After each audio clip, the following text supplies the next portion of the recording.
Hey, hey, what's going on, guys? Hello. Let's see. You're a little bit to that side, aren't you? Here we are. What's going on? I was just enjoying a little live stream pregame, watching the new Cinnamon Toast Ken video. I started watching Cinnamon Toast Ken videos, just every so often, maybe a couple months ago, and I kind of liked it. All right, it wasn't that they weren't like that great. I wasn't that into them, but I've gotten more into them, and usually I'm watching like almost every day now. Usually, because uploads daily, so pretty fun channel now. I like it usually. What's going on? Good morning, everyone. Brian, what's going on? Calamity Strike, Neon, Fishy, Speedball Haro, Gundam Building with Jaden, Jeffrey. Hey guys. Where did you get your Alba? I've been looking for one for so long, Jeremy asked. If I remember correctly, I traded someone for it. So I don't remember who, so sorry if you're watching this. Sorry, I don't remember exactly who that was or even what I traded it for, but yeah. What's going on, Chris? Patrick, what's good? Yes, Chris, the meme couch, yes, with no more couch, but indeed. Wee woo. Punch Drunk Love. Yes, it's beautiful. And you know what I was thinking too? Like, really, it's basically just like a much cooler version of the Wing Gundam, because now it's in one of the more traditional, like, original Wing Gundam colors. Now that it's in like blue instead of green. So I mean, it's basically like Wing Gundam's cooler younger brother. Oh, there's someone over on Facebook watching. How are you, Mr. Steele? I'm good. Feeling good this morning because yesterday I finished my Bondoc build. So I meant to have the second work in progress video posted for you guys yesterday, but I was just busy just finishing the kit. I didn't take time to actually finish editing the work in progress video for you guys. So I'll finish editing that work in progress and post that later today, and then I'll show you guys the finished build soon enough. Those guys in my Discord have already seen it. Anytime I finish a build, it's usually the first place that I'll post it. If I'm not like showing it to a friend or something in private messages, I'll be showing it to the other friends in my Patreon supporters Discord. Yeah, so let's see. Mr. Bunny Bones said, how are you this night? Well, it's morning here, 10 a.m. Ready to get going on this. Good morning, Clifford over there on Facebook as well too. So haven't seen any chat, I don't think, from Twitch yet. I assume we're streaming fine on Twitch, just haven't seen any chat from over there yet. Let's see. It's looking, well, let's get some parts on screen. Just looking at this, it looks like my focus is not set correctly, but I've checked it twice and it looked fine when I was looking at the parts. So let's see.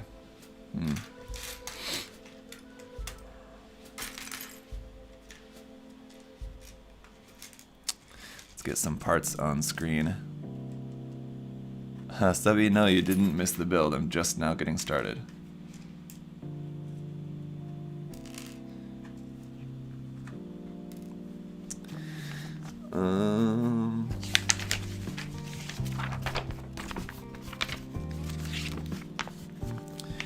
Also, let's see, like Santa Claus and his list.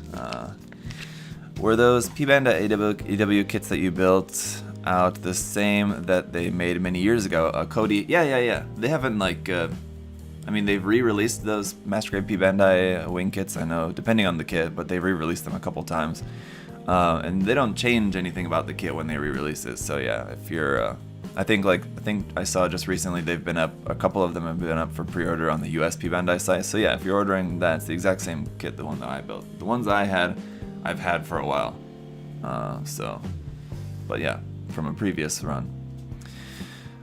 Speaking of Santa Claus, Scarlett just mentioning Santa Claus in his list. I'm not sure what that's in reference to, but speaking of Santa Claus, I think I mentioned this maybe briefly in the last live stream with Adam over on the USA Gundam TV channel. But speaking of Christmas, I will have a special Christmas live stream event where I also got a bunch of stuff to give away. A bunch of kits, including some P-Bandai kits, including some pretty cool ones. So I'll let you guys know about that pretty soon. That's gonna be I think like around December 19th, like the weekend before Christmas is when that's gonna be. So be prepared to have some time available on that day. I'll be doing a live stream and I got a bunch of stuff to give away, so I'll let you guys know more about that in the future. Someone was asking, let's see, Woe Priest was asking, this is a recolor, right? It's not only recolor, there are a handful of new parts to this. The head is a little bit different, the legs are a little bit different. What else? The backpack has like 1 or 2 new parts on it, not a lot, but it's slightly different as well too. So it's got a fair amount of slight changes to the design. D'Angelo, as always, thank you for the super chat there. I've been summoned to threaten you with money. Also, my Megami Device kit arrived today. That's awesome. Which Megami Device kit were you waiting for, D'Angelo?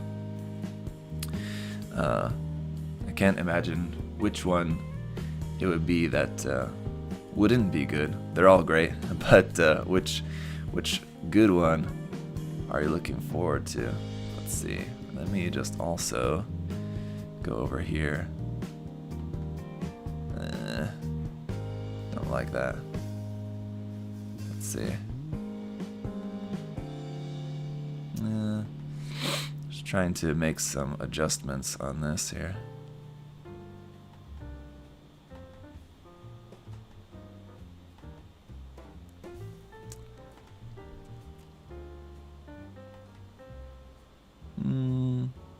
Looks better like that, and looks like a negligible difference.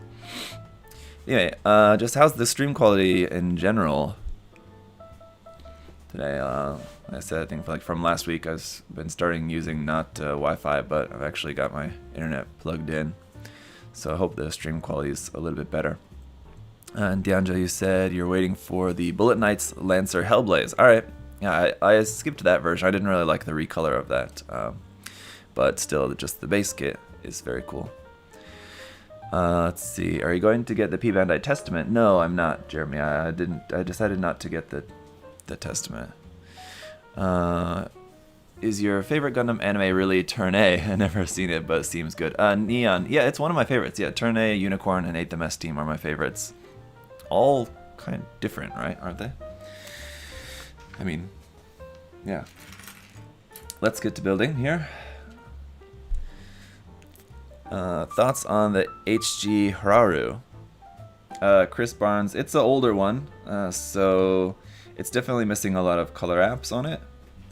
You're gonna have to do, like, if you want it to be completely color accurate, you're gonna have to do a lot of masking and stuff on that kit. Because it's a really detailed design in an older HG, so I mean, you can't expect too much. But still, it's got a really cool look to it. I mean, it's a very unique design, right? So if you're an Advanced Zeta fan, you kind of have to have it in your collection. And it's one of the few Advanced Zeta kits that are not P-Bandai, so assuming you can find one. I know at times they can be a little bit harder to find, but assuming that you can find one without too much difficulty, shouldn't be that expensive. All of the non-P-Bandai Advanced Zeta kits are relatively cheap, especially the different Hazel variants. So let's see here, got that one, that on that one. Next paycheck, I'm definitely getting a stylet after paying your bills, of course. D'Angelo, do you know which version of the stylet you're looking at getting?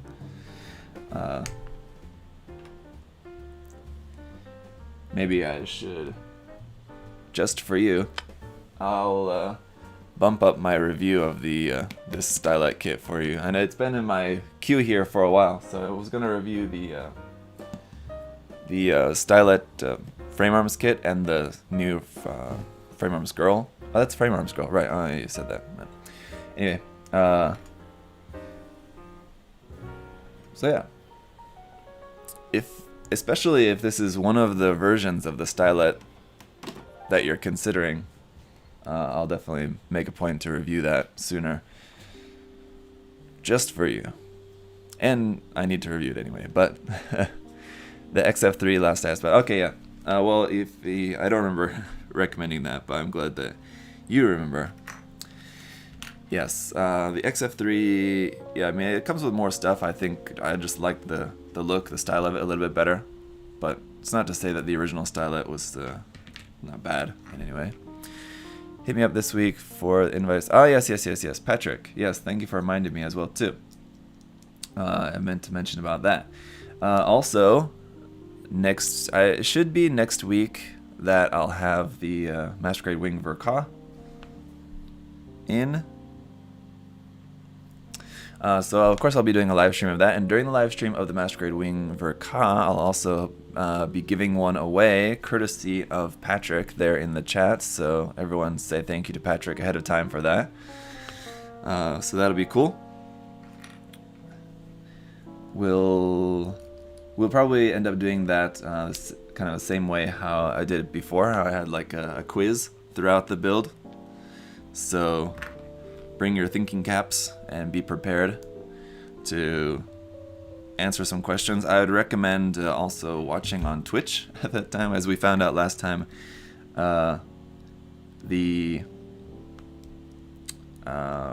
what's that?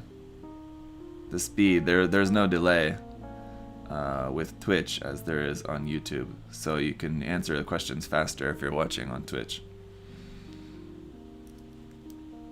What's that? Anyway.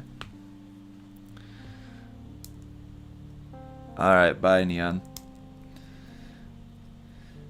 Alright, so yes, I'll do that, Patrick, thank you. In terms of feel and posability, which is better, Megami Device or Frame Arms Girl? I think Megami Device are usually generally a little bit better. Slightly smaller. Yeah. And Jerry there also agreeing.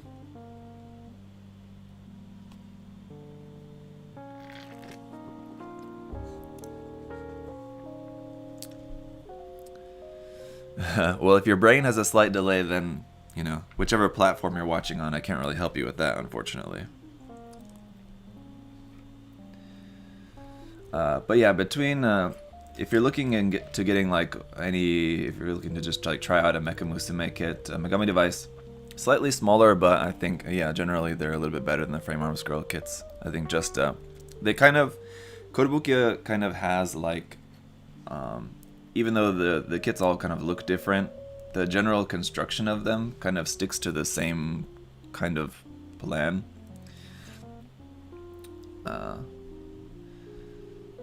So like the way that Frame Arms Girl kits go together and the way that Megami Device kits go together, and just like the general like basic construction of them before you get to like the outer part of like what actually makes the kits different, but just like the base body, the construction is different for them, and it seems a bit better for the Megami Device kits.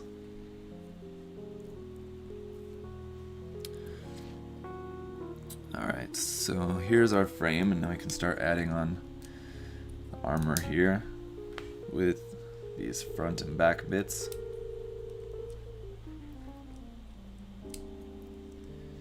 Here and here, and our vents.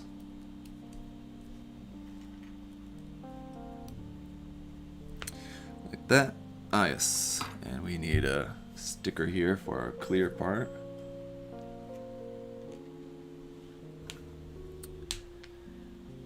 Let's see.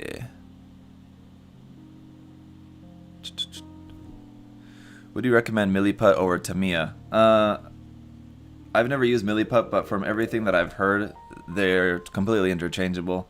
From people that I would trust on the topic have said that there's really not much difference. They're both good. So whichever you have better access to. So I know like people in the States, Tamiya products might be more expensive. So if you can get Milliput for cheaper, then just use Milliput. If you have like easier access to that.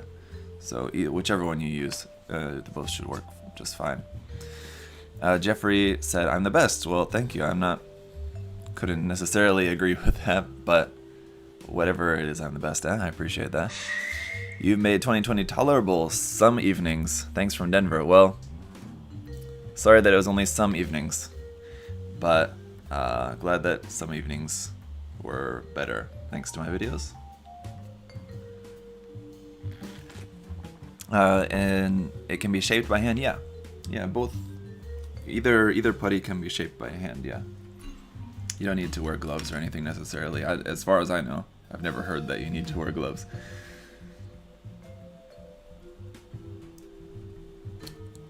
You're definitely gonna want to use some water. Hasaki also drinking some coffee. Cheers. Usually I always drink just black coffee, Americano. But it's getting cold, so I wanted to drink some hot coffee today. And I don't like hot Americano, because it just basically, I mean, I like it ice, but when I drink it hot, it just feels like I'm just tasting just hot water.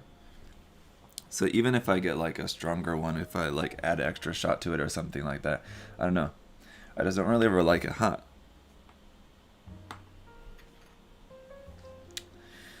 But that said, let's see, where's this piece? Here we are. So that said, I am not drinking my usual just black ice Americano, and instead today I'm drinking some vanilla latte, like a real Korean.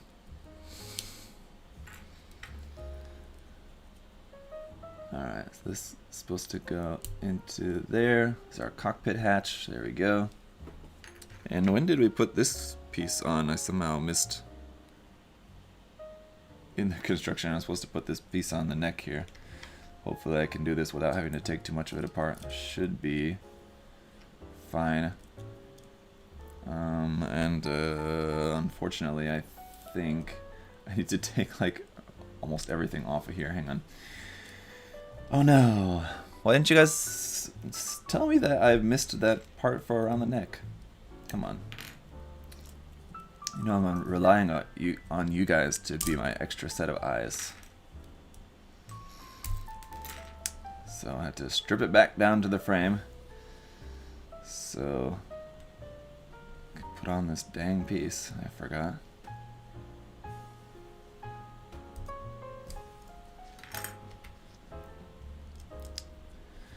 Alright, so once again, that goes on there. Oops.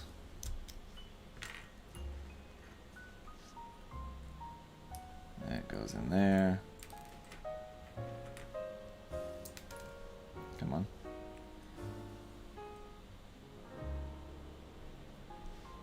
There. There.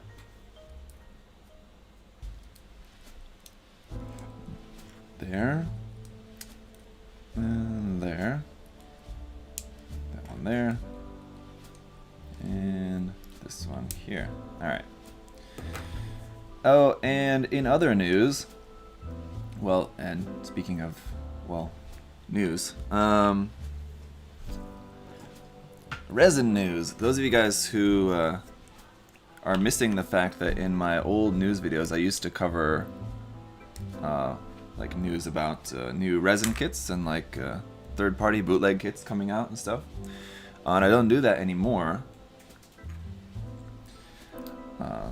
For different reasons, but mostly just because it felt like for a while there wasn't like as much coming out really to cover. But recently people have been asking me or just like letting me know that they miss that part of news. So and recently there has been, it seems like, a lot of stuff like kind of coming out. or announced that's going to be coming out in the near future anyway. So I will be working on a new episode of like a just resin kits news video for you guys to update you guys on all that, because I'm sure if you guys are into that kind of stuff, you're probably following those announcements around on different Facebook pages and stuff or whatever. But in case you're not following that stuff very closely, you might find the news video helpful to just get the heads up on some of the new kits that are coming out from some of the different resin companies. Chinese ones, of course. I don't really cover, usually in those videos, I never cover anything that's like coming out from like the actual Japanese producers who are making stuff for like C3 or whatever, just because of those being generally unavailable to most people.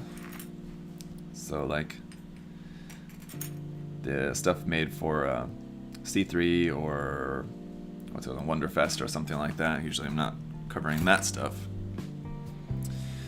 Should I get this kit? Thinking I may want to get the RG. Well, Joe, this is different from the Wing Gundam that's coming out as the RG. This is not just the original Wing Gundam, so if you want the Alba, this is the only version that exists, so you'll have to get the P-Bandai MG.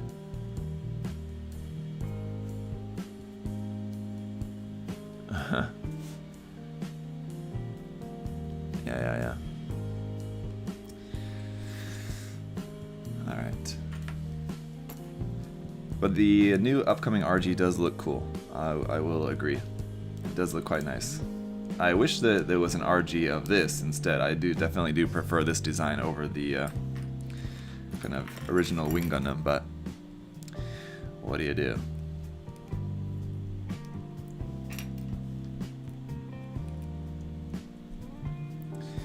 Alright, so one.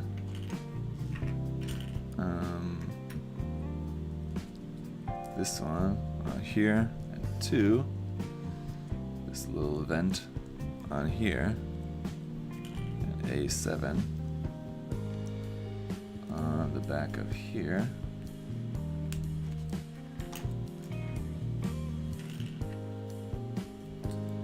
I made a Jumokbap for my kids this morning, and my fingers still feel kind of oily. I think I might need to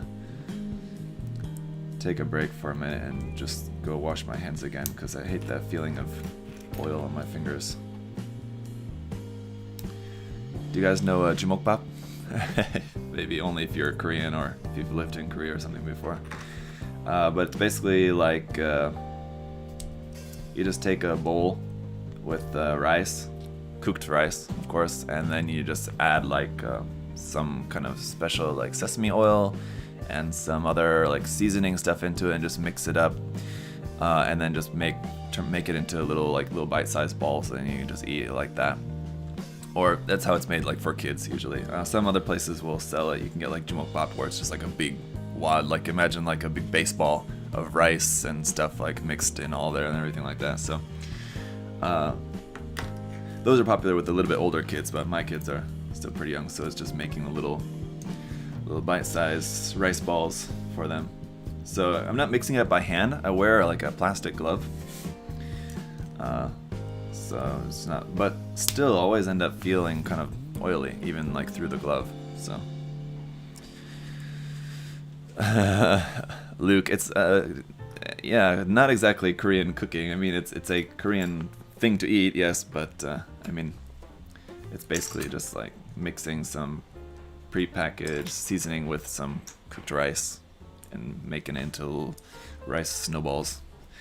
Nothing too complicated.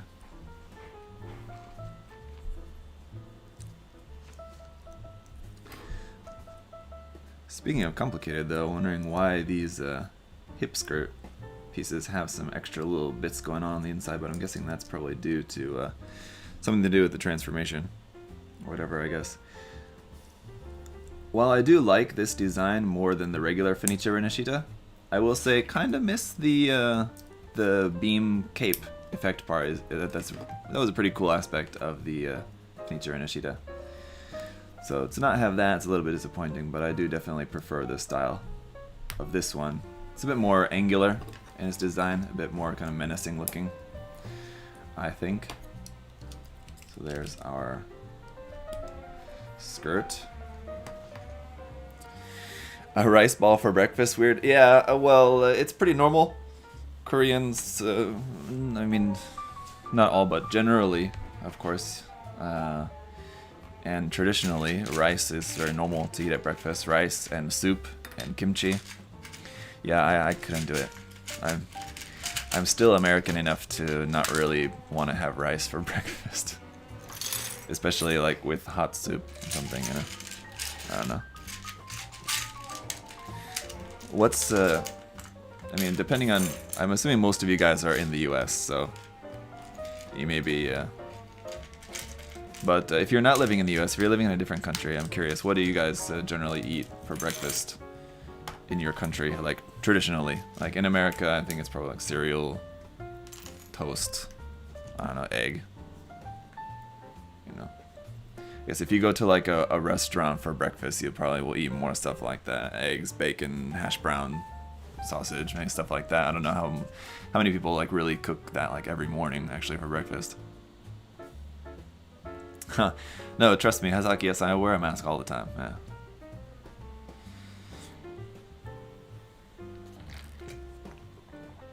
Coffee? Ben said just coffee. Energy drink and cigarette? Oh man, I hate energy drinks. I've never gotten into drinking energy drinks. Alex loves them. Well, at least he did last I knew. Now that he's working on fitness, he might not anymore. Let's see, does Canada count and be different from the US for different breakfasts? Yeah, Bond, sure, let me know. What do you eat in Canada? Would you eat like a big bowl of maple syrup or something for breakfast? Just kidding. I'm sure you probably eat like something quite similar to what we eat in the US, I guess, normally. Let's see. Angel said hojaldres. I'm sure I'm probably mispronouncing that, but salty fried dough and meatballs. That sounds like a pretty heavy breakfast, yeah. Over here in Indonesia, no rice, no life. Yeah. Gotta have the rice. Sandwich and coffee. Oh, there you go. Sandwich. I like a good sandwich any time of the day. I had honey lemonade. Oh, that's pretty good. Yeah, another thing that I like to drink, Hasaki said oatmeal. Yeah, oatmeal's good too. Yeah. When I was growing up, my mom always wanted to make either oatmeal or like cream of wheat. And I didn't like it, so I would always be like, no, I don't want to eat that. I just want to eat cereal or something. But now that I'm older, I like oatmeal and cream of wheat and stuff. Sherry, hello. Over there on Twitch. Hi. Waving emoji back to you. Hello. Yeah, cream of wheat I haven't had in a while because I've not ever seen it here in Korea. I'm pretty sure it'd probably be pretty hard to find. But oatmeal we have here, you can get it. So I've had it actually just kind of recently. I made some. Actually, the other day I made some oatmeal cookies because we have a bunch of oatmeal and like I hardly ever eat it like as oatmeal. So I was thinking I'll just use some to just make some cookies. And I just suddenly felt like making some cookies, so it all worked out. But the problem was the flour that I had is like a flour for bread. And so the cookies were like very bread-like, very kind of like big and like soft, crumbly like that, like bread. So you'd think that like the type of flour wouldn't make that much of a difference, but yeah, they're a little bit strange. Tasted good though. You ate cream of wheat when you lived in Ohio when you were a kid? Yep. So yeah, cream of wheat and like. Yeah, I don't know why I wasn't that into it. Cause then like you have it with like some maple syrup and milk, and like it's good. But I don't know, just love that cereal. Did you clean and sand the nubs on the kit already? Yes, Snow Reaper. I do all of that, cleaning and all the nubs and everything. I do that all ahead of time, so I don't have to bore you guys too much with doing that on camera. But you may be bored with the breakfast talk, so I'll try to move on. But it's interesting just to hear about what people eat for breakfast all around the world. Quite interesting. Let's see. Now it's looking very bright. I'm gonna just adjust this here a little bit. Yep. Okay. Did you get to see the 1/100 scale Shamblo in person when it was on display? I don't remember. I don't think that was at Shizuoka when I was there. I don't think that... As far as I can remember, I don't think that I saw the Shamblo there, so I don't think I've seen that in person, no. Could you mention the differences between the Alba and the Fenice Rinascita later on in the review? Yeah, definitely. I'll go over that again more in the review. But yeah, like I said, it's like parts on the leg, especially the feet, the ankle armor, the lower legs. I have different parts. The head has different parts. The backpack, like the wing tip, is different. It's like a little bit longer, pointier on this version. The arms and the shoulders, I think, are mostly the same. The inside of the shoulders will be a little bit different. Yeah, the shoulders are a little bit different as well too, actually, but kind of not that different. Cold pizza. Yeah, cold pizza is always a good breakfast as well too. My wife, being Korean, has never really understood my ability to eat cold pizza, but it's so good. Is this kit based on the MG Wing TV version? I don't remember the runners, but I think so. There you go. Someone said the Alba is based off of the 2010 Wing MG. I mean, it's the same as the Fenice Rinascita kit, of course, so I'm sure I talked about that probably more in my unboxing video for the original MG Rinascita, so if you want to check back to that, I'm sure I talked about what the runners came from in that video. Newbie question, are all posing stands the same? No. Sherry, no, they're not. Now I see you're over on YouTube now. No, they're not. The one that comes with this kit, the legendary 13 base, the BA13, is the best base, but they don't sell it on its own. It only comes with certain kits. I think the original Fenice Rinascita was the first kit that it came with. Luckily, it also comes with this version, and I think like maybe one or two other kits have it included. I don't remember offhand exactly which ones, but can we get this man to 100 likes? Yeah, can we?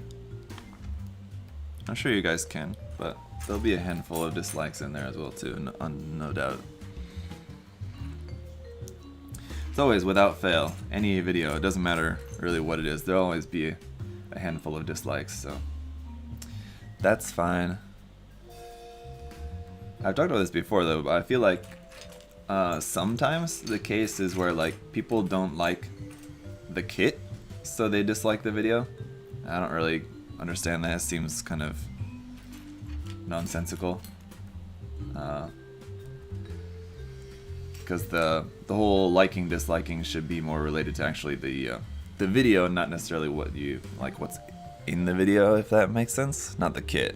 I mean, like, but you know, I could be wrong about that. That's just kind of my guesstimation. I'm sure in other cases it is people that just didn't like the video, which is fine as well too. And some people just don't like me, which is fine as well.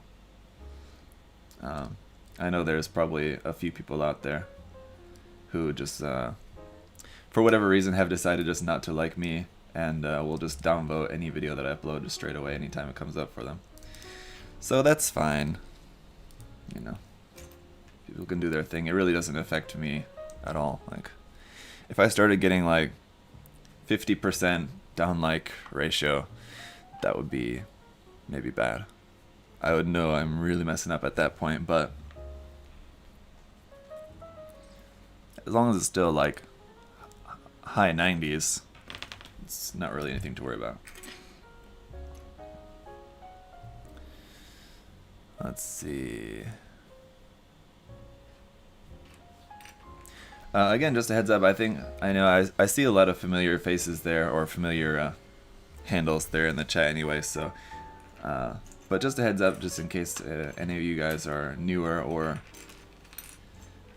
forgetting, if you have any specific questions or something like that that you want to ask to me along the way, just make sure you're tagging me in the comments so I can pick out your question easier from the chat there. Otherwise it can kind of get a little bit lost.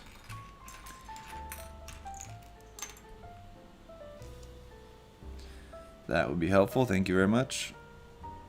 Let's see. Yep. And the knee frame part is where? Hang on. There it is. It's white. That's why it's wrong. Rafif, I'm gonna have to ask that you knock it off with the numbers there. Not sure what that's about, but... Oh, are you counting the likes? Thank you, but not necessary.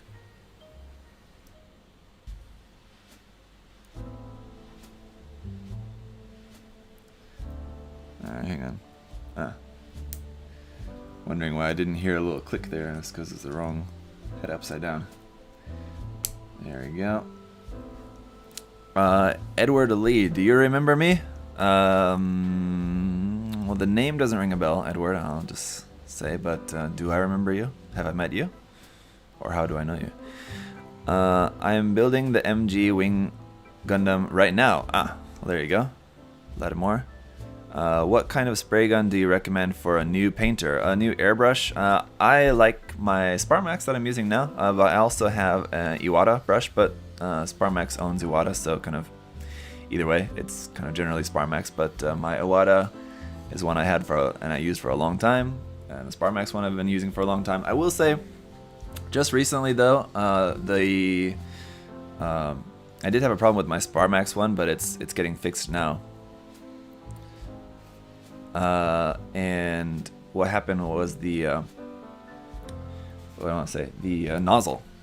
The nozzle cracked where the needle comes out at the front of the airbrush. And usually what happens is that the needle gets pushed too hard through there. And I don't really know why the nozzle got cracked, because I wasn't like adjusting the needle or something. I hadn't even like touched or taken out the needle or adjusted the needle in any way for like weeks or something, and it just suddenly it started like spraying really badly. So I was trying to figure out what the problem was, and I thought it was something clogging.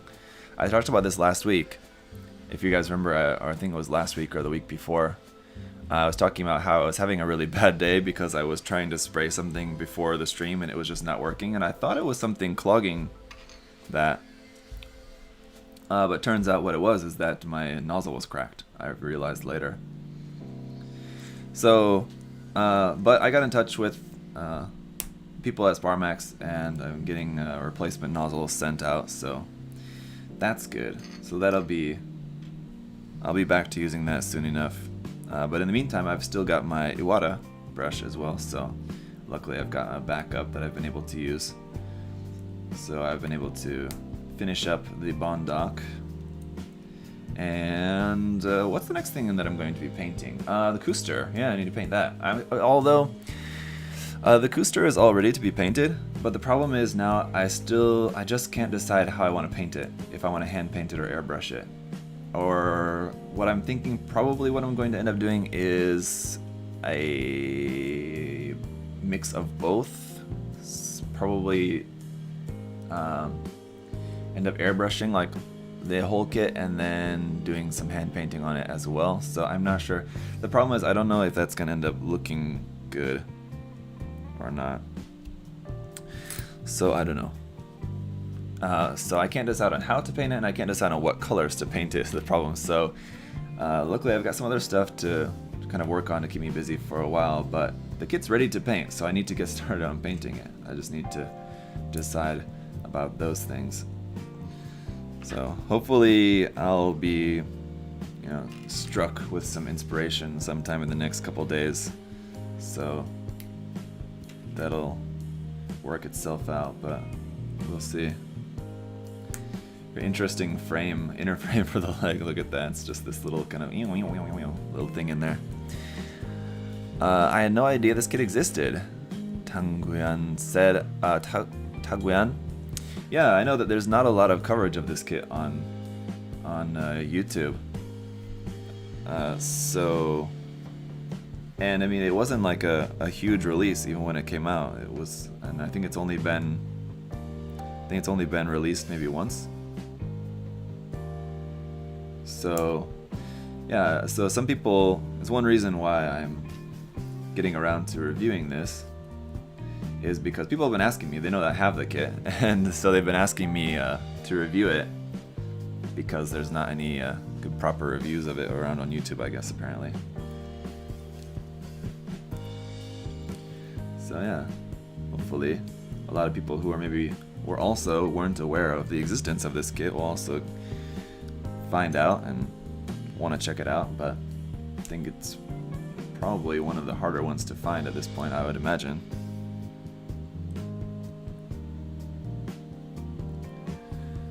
So let's see. So definitely got a very unique inner frame here for the lower leg, but I'm guessing that's just a lot to do with the transformation, of course. Let's see. So that goes in there.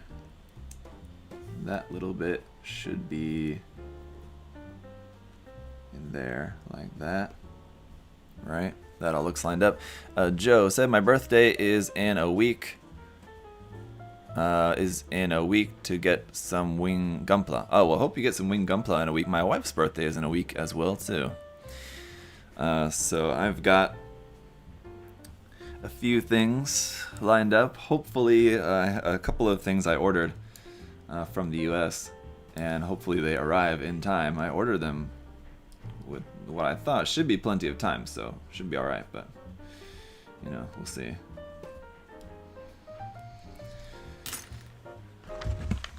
Something pretty cool. Edward, yes, I have a wife. Hey, just joined the stream. How is the build going so far? Luke, the build's going well.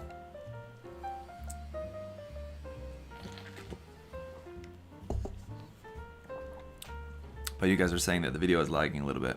Sorry about that. Just got my holiday gifts all done. Oh yeah. Holiday gifts all done early, wow. Before Thanksgiving. Good on ya. That's quite a feat.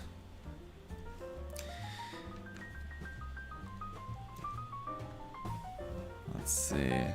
Alright. There's no particular order to how these pieces of armor need to go on here, I think, right? So those can go on there. Also our thigh armor up here. And here. Oh, you have kids? Yes, I have 2 kids. One just recently turned 5, and the other one is soon going to turn 3 in January. 2 kids.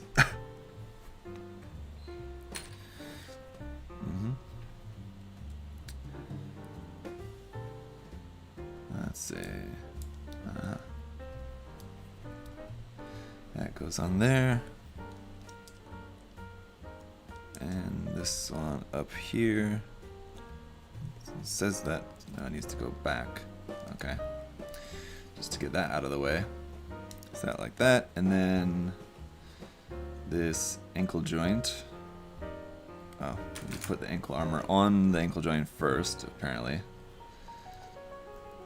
It says... You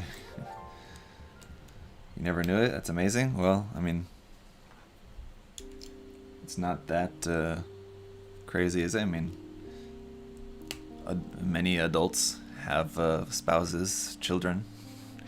Doesn't seem that unusual, I wouldn't think. Sherry, do the kids get to play with my Gundam? No, they definitely do not. And for the most part, they don't really even try. They're not really so much interested in it, really, yet. My son is kind of maybe starting to show a little bit of interest in it, which is cool, so... you guys may have seen... they have like the... I think it's not called entry grade, but they have these Pokemon kits that Bandai's making. I don't know if any of them are out yet. I know there's a few coming out that I have pre-ordered. There's like a Pikachu one. I think like the first Pikachu one maybe already came out, but there's another different version of the Pikachu one that's coming out, and then there's an Eevee one that's coming out. and maybe something else as well too. But they're like Pokepla kits, but they're like even super simple, like even easier than like the previous Pokepla kits because they're not articulated at all. So they're just like really super simple. I don't know if they're entry grade or not. They're just the really simple ones.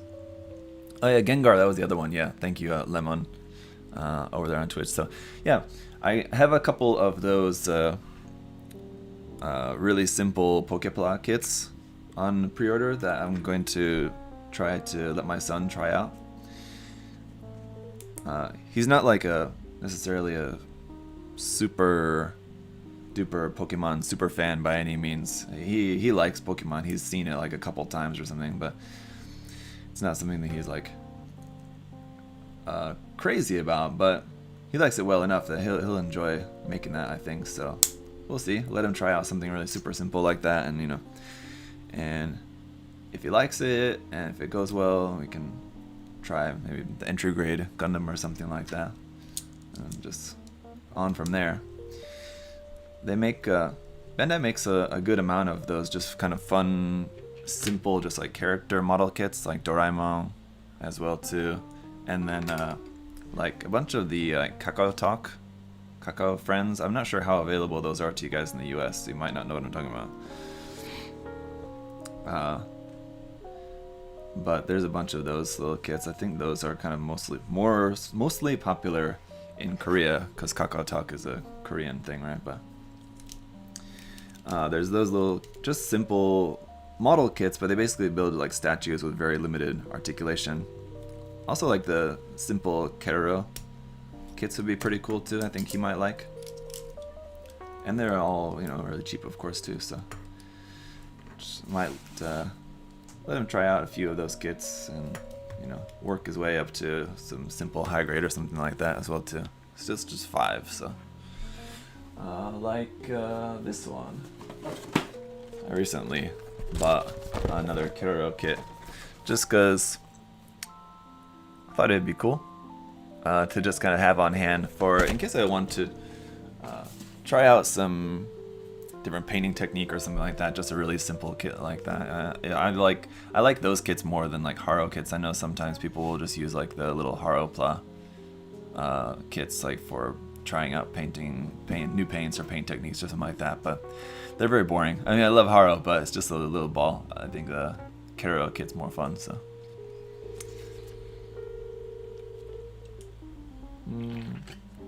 any thoughts? Fenrir said, any thoughts on the Unicorn OVA? I love the Unicorn OVA. Did not like the TV adaptation of Unicorn. I didn't even watch the entire thing, but the reason I didn't like it was because I watched the first episode, and the way that it started off was just terrible.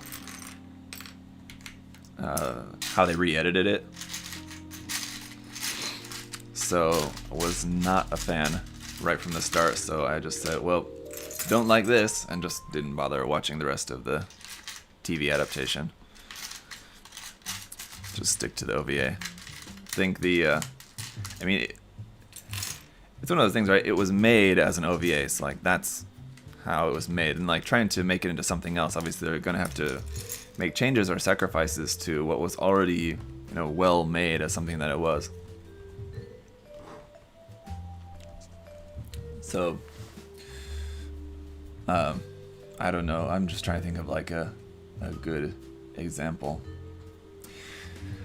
So like if you made like some really bomb ass like bacon for breakfast and you have that like when it's hot and fresh, it's good, and you have like some left over and you keep that for later, and then like you're having like a frozen pizza, so you toss some of like your leftover bacon on top of your frozen pizza, like it'll still probably be fine, good, but it's not as good as when it was first made, you know what I mean?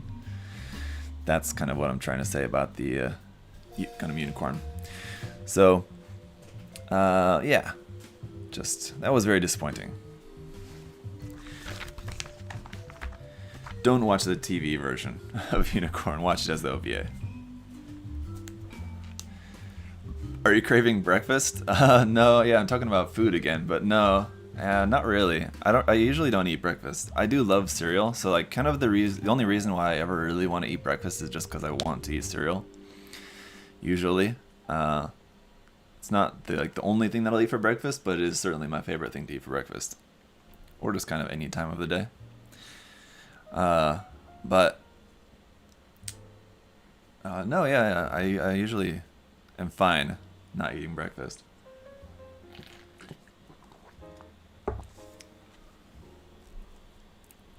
Let me see here. Any thoughts on the RG Hainu and Nightingale coming out? Jet Maximum. I'm looking forward to both of those kits. Installing class to watch this stream. Edward, go to class if you need to go to class. You can always watch the playback of the stream later. Happy to see Funimation will have the 79 Gundam and Seed. I hadn't heard about that, and I don't really know what exactly that means for us. That means that we're gonna have easier access to those, I guess. Let's see. Anything on FG and AG kits? I don't know what you mean. Hasaki, how's the workout going? The workout is not going well because of Corona. So because there's been like a spike of cases in the city where I live recently, we've not been, or like my daughter goes to a daycare. Kind of, it's more than I think like for what I think like people in the U.S. when I say daycare, I think like what it is here, it's a little bit different from maybe what you're imagining if I say that it's daycare. But anyway, it's kind of like daycare, but a little bit more like preschool. Anyway, my daughter goes there, and my son goes to preschool. Which again, it's the Korean version. It's slightly different, but and they have a bus usually, and their bus picks them up. So usually, what happens in the morning is that the bus comes.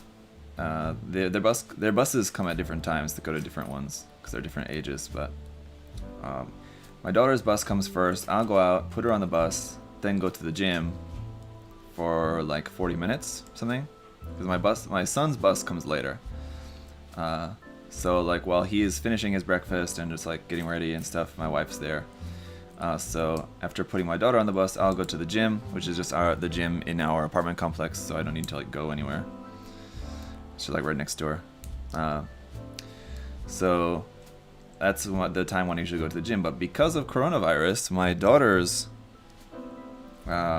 school is not having any bus service, so I need to drive her. And so and then my son as well too, because of his school is now having like a limited bus service.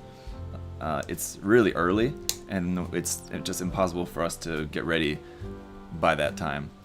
So I have to drive both of them like for all this week, and I think and like I had to drive my daughter last week as well too, and then my son as well from this week. So hopefully next week they can go back to having a bus service. But yeah, as long as I need to drive them in the morning, that's the time when I usually would go to the gym. So if I can't go to the gym at that time, there's kind of no other time when I can really go, unfortunately. I'd have to either sacrifice work time or go at night, which is the time when I'm just with all the family.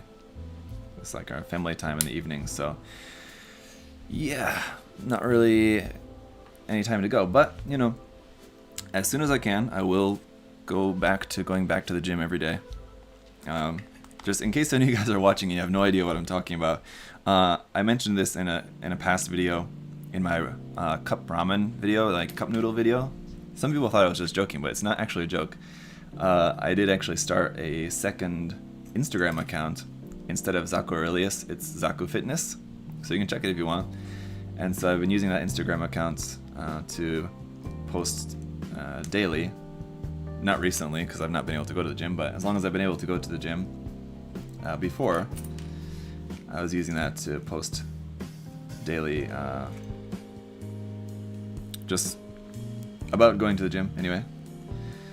So if you're interested, you can check that out.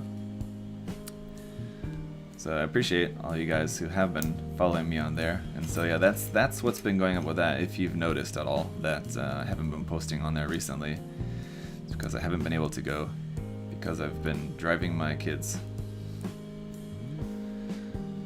I mean, generally though, there's nothing really else going on as far as like lockdown or anything here. I think like some schools, but like it's nothing like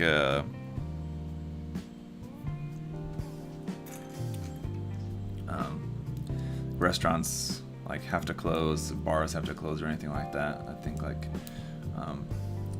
there's been a law, or there's been like the current recent status has been like you have to wear a mask anytime outside or in public unless you're like eating. Do you do Gunpla work as a full-time job? Yeah, cybernetic, yes I do. Working for USA Gundam Store. Doing this work, yes.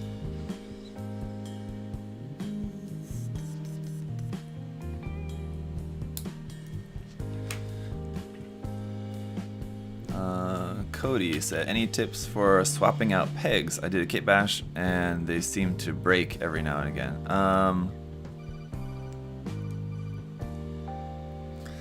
Cody, I would probably need some like specific examples, or I'd need to see like some photo references or something to give you any advice or tips on that. So if you want, send me a message on my Facebook page and send some more details and some photos or something. I can maybe help you out with some better advice. It's hard to say, kind of just vaguely.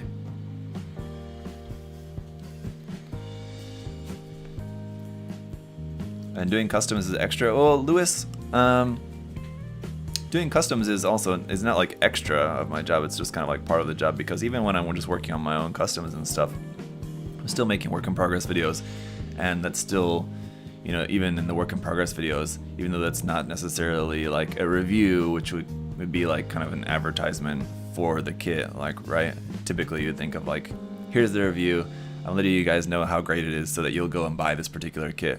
But like the work in progress videos are not necessarily like that, but they are still an opportunity for me to just let you guys know about shopping at USA Gundam Store. You know, like the USA Gundam Store intro still plays at the start of the video, and the different tools and products that I might be using in the work in progress also you can buy at USA Gundam Store. Not necessarily like every single tool or paint or something that I use always, but it's still, we'll just kind of still generally promote the store. So yeah, even the other like non-review stuff is still kind of also just kind of all just part of the job. Yep. Okay, what were we doing here?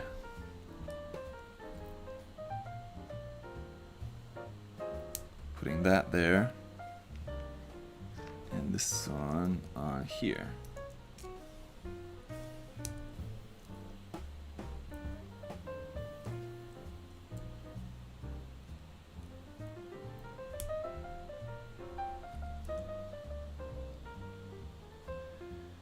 And this one. We talking about sushi? Yeah, I like sushi well enough. I don't love sushi. It's not like, usually it's not ever something like that I crave. I'm never saying like, man, I really want to have some sushi. But like, if we're going to have sushi, or like if we're somewhere that has sushi, like I'll get it. I like it well enough, but yeah. It's never been something that I've been like really that into. I have had some really good sushi though. One of my very good friends, who's Japanese and lives in Osaka, and he and his wife have a cafe there in Osaka. So if you guys are ever visiting Osaka, please send me a message and tell me, and I'll tell you where you can find my friend's cafe. His wife is the chef there. She's really good, and it's a really super cool cafe. But anyway, he took us in a past trip a few years back He took us to this amazing sushi place. It was, like ridiculously expensive, of course, but it was pretty amazing. It was very cool. I'm really not a food snob at all, and really don't care about like eating really super expensive or super high quality food or anything like that ever. But yeah, it was just a really interesting experience to have that kind of food. So sushi's good enough, yeah.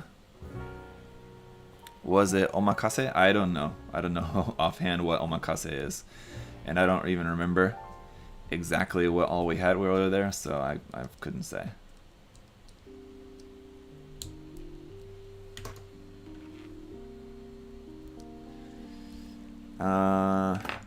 What is your opinion about EZ8? I like the EZ8. Are you? I mean, the HG UC I've still not yet built. That's another one that people often ask me to review because it's another one that I have. I've not reviewed it yet, so I will try to review that soon. The old MG EZ8 though is still pretty good in my opinion. I think it still holds up pretty well. 2.0 or something like that would be nice, of course, but assuming we're probably not gonna see that anytime soon. The old MG is still pretty good. Alex said, "Are you excited for Hathaway's Flash?" Yeah, I guess so. I mean, like, I'm not like waiting on the edge of my seat, like counting down the days to Hathaway's Flash or something. But like when it comes out, yeah, I'll try to watch it.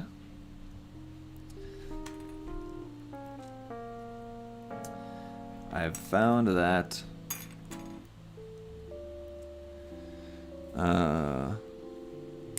as the years go by, I certainly pay less attention to what's going on with Gundam anime. Like, I watched Build Fighters, didn't watch Build Divers. I watched Thunderbolt and Origin, but I watched almost all of Iron Blood Orphans. I think I didn't watch like the last 2 or 3 episodes of Iron Blood Orphans. I didn't watch just because I felt, okay, I got it. I don't really need to see the ending.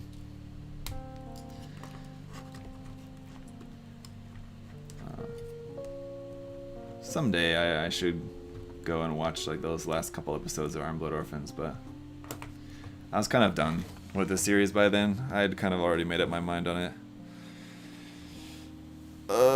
Bruh. King Mac, I live in Korea.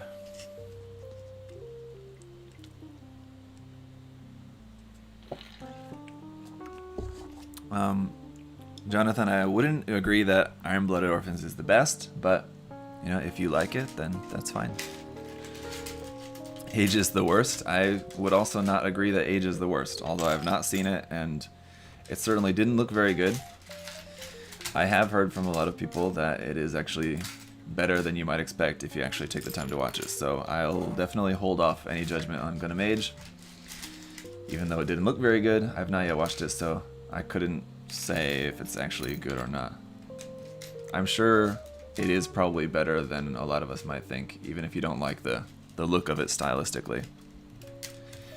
Because just because something looks good doesn't necessarily mean it's good. Like Reconquista and G, beautiful animation, looks fantastic. The story was just made your head hurt though.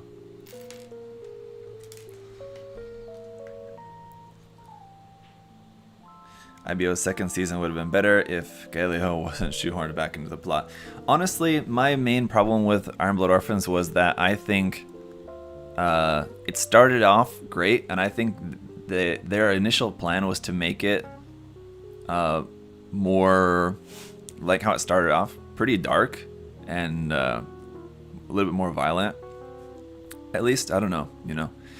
It's kind of hard to say, because thinking of them, Bandai making a Gundam series for TV and like wanting to make it more violent, seems like they know better. They're not going to do that. But it did seem like at the start they were maybe kind of going a little bit more towards that. But it seemed like after the first few reviews were coming out for like the first few episodes, people were not liking it. And like general audiences, not necessarily like the hardcore Gundam fan base, but like general audiences, parents of young kids and stuff, were not liking how violent it is. So I think they scaled it back, and it really seemed like the story was being written as they went along.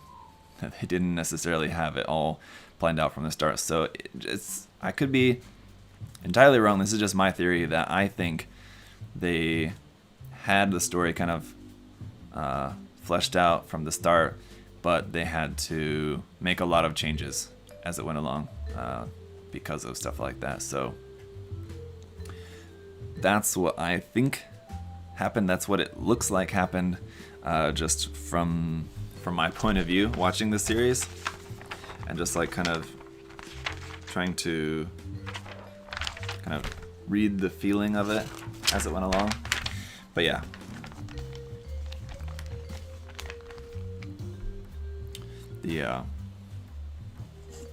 I think it would have been a lot better if they would have kept it kind of dark and a little bit more gritty. What's going on, DT Warrior? That would have been so much more unique. I mean, the general kind of themes and setting of it was still pretty unique, so that was kind of cool. But it could have been so much more interesting if they would have kept it, you know, pretty gritty. They just kind of, I don't know what's the word for that. But anyway, watered it down a little bit, it seemed like, just to make it a little bit more palatable for general audiences. Is that redesign Wing Zero? Alvin Redetta, what's going on? With the simp raid there over on Twitch, thank you. Yeah, it's a redesigned Wing Gundam, not necessarily, it's more a redesigned Fenice Rinascita, but yeah, it's like redesigning the Fenice Rinascita to look kind of more back towards the original Wing Gundam design. Let's see. TS, what were you saying there? Sorry, I missed that here. Where was that? In the chat. Hang on. I wanted Mikazuki to open Julia's cockpit and let her suffocate in space. Oh, well, I mean, I don't know. I don't even remember that about it. I don't really remember much about the series. Except that,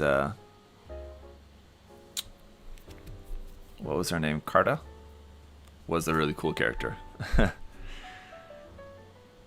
Cool character design anyway.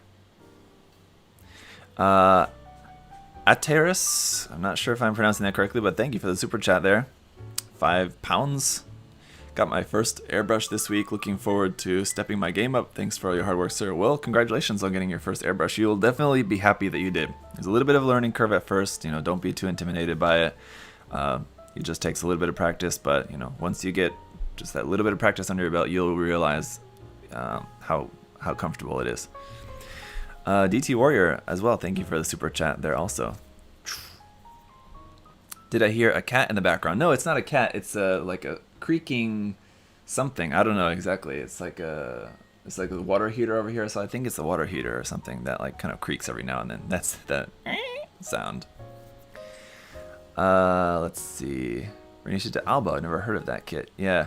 Jim over there on Facebook also, someone mentioning how they've never heard of this kit. It came out a while back. That could also be why some of you guys may not have heard of this kit. When did this come out? 2015. So it's not 5 years old. Yeah. So if you've just recently come into Gunpla in the past couple of years or something like that, yeah. You may be aware of just the regular MG Fenice Rinascita, but yeah, the Alba, like I said before, I think it's only been produced once, so you definitely could have missed it if you weren't paying attention around that time when it came out. So we need that and this one. It should be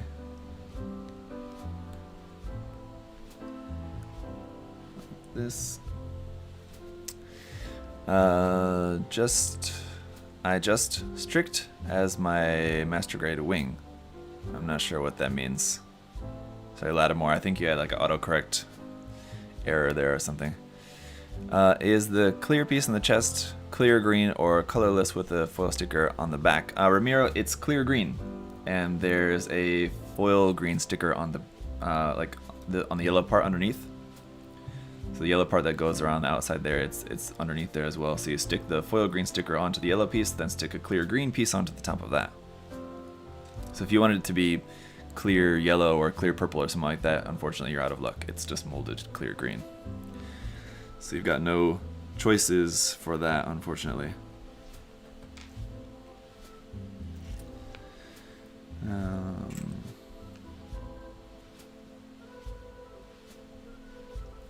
Got that there. And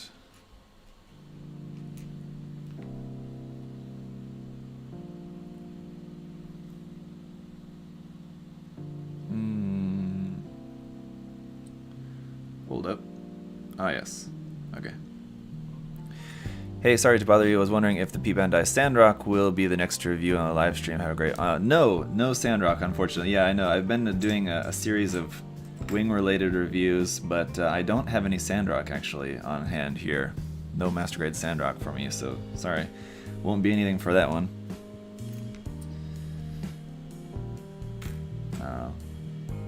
The Master Grade Sandrock... was it Master Grade Sandrock Kai, I want to say? The one that came with the cape part. That one did look pretty cool, and I did like the look of the cape. Some people, you know, either did or didn't like the fact that the cape was like solid pieces. I actually thought it looks better. I think it looks better like that, and like with the RG crossbone as well too. I think solid pieces for capes looks better in my opinion. Better than actual cloth, because just the cloth just never looks right for that scale, right? Because it's just the scale looks off. So I thought that looked quite nice, but I ended up not getting that one.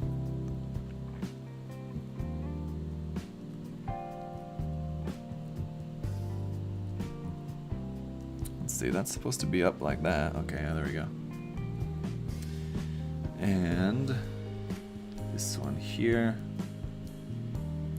Hey Ian, thank you for the super chat there. Have you received the LMHG reviewed the LMHG Eva 01? I picked up the Eva Unit 0 and love it, but has some terrible seams, including... Yeah, Ian, I did. I reviewed the LMHG Eva right before I reviewed the RG. So if you go back, it's just been a couple months ago, so I reviewed it pretty recently.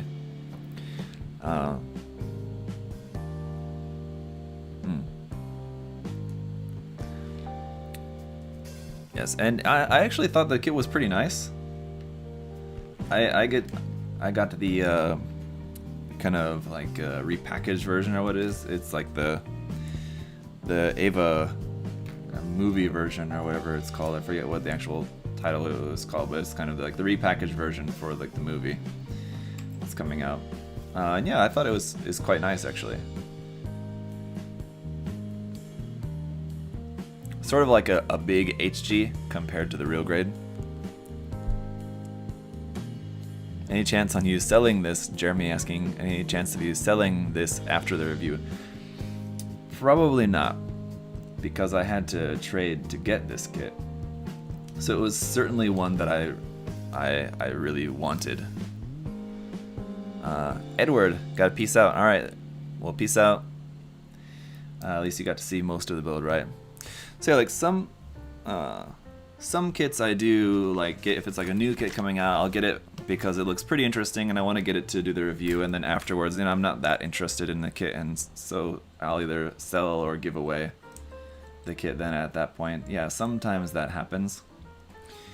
But in this case, this was a kit that I did specifically seek out because I really actually did particularly want this kit. So it's, you know, unless I change my mind, I don't foresee this as being one that I'm gonna want to sell.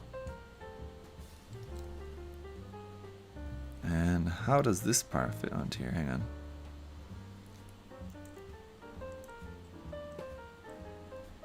Is that right? That seems like way too far out there.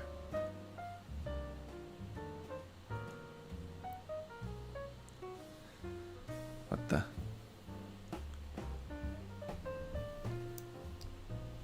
Oh, there we go. That just barely fits up into there.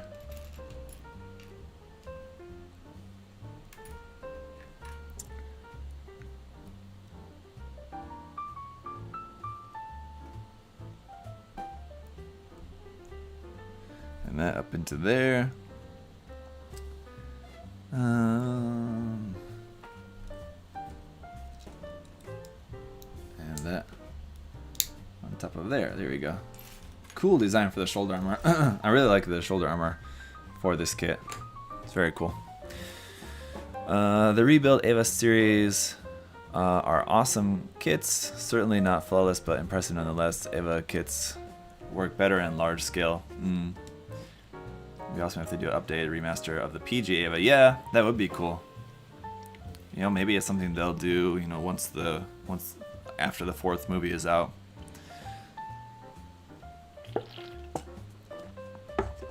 Doing an update, or I guess it wouldn't really be a 2.0, but doing like a new PG Eva kit based on like the Rebuild design or something.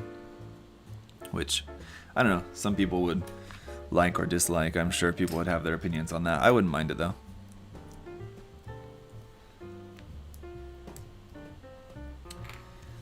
You know, Eva's Eva to me. I think the original design looks cool, the Rebuild design looks cool. It's all good. It's like pizza.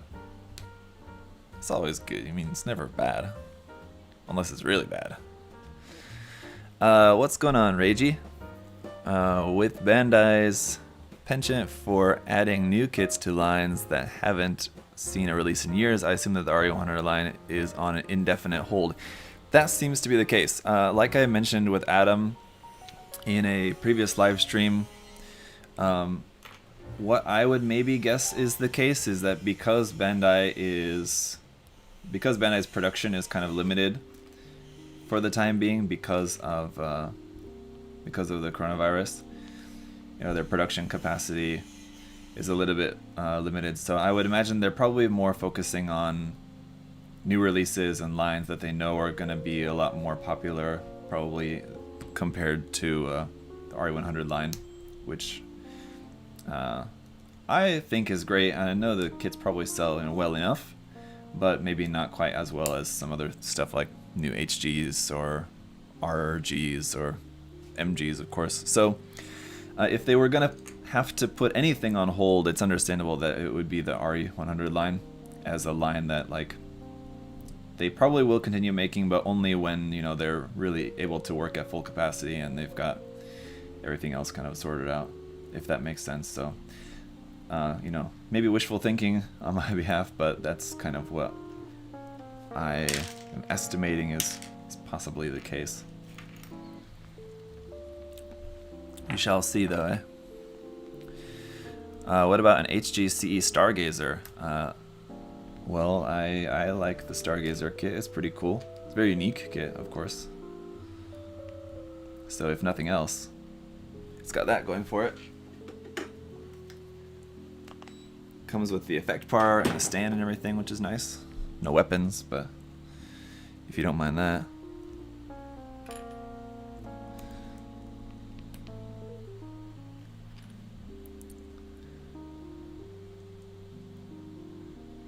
See, RE100s are alright, but the only good ones were the E-Free and the Gunnese. Well, Mercenary, I would disagree with your assessment on which are the only good RE kits, because I think, you know, all of them that I've built were perfectly fine, in my opinion.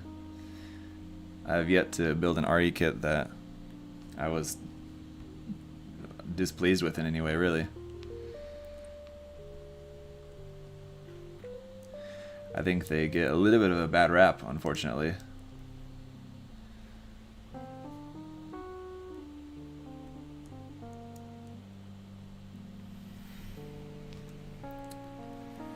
I think it's all about your perspective, as with a lot of things, of course, but you know, Just depends on your point of view.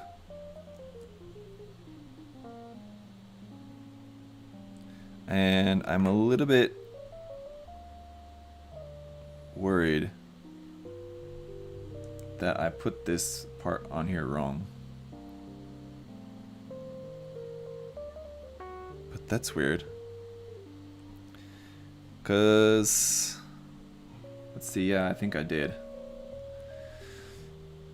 So what's the scheduled paint job for the Alba here? Well, no scheduled paint job for the Alba. I won't be painting this one anytime soon.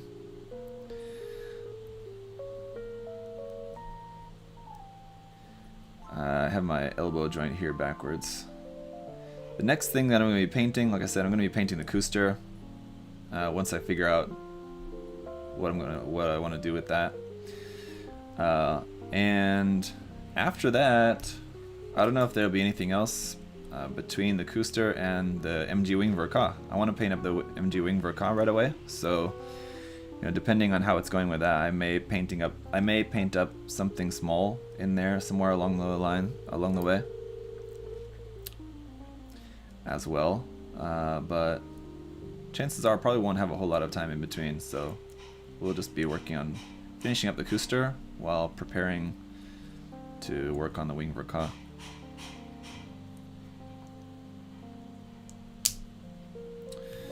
There we go. So then now we can put this on here like that, and that one into there, that one on there, that one there. Just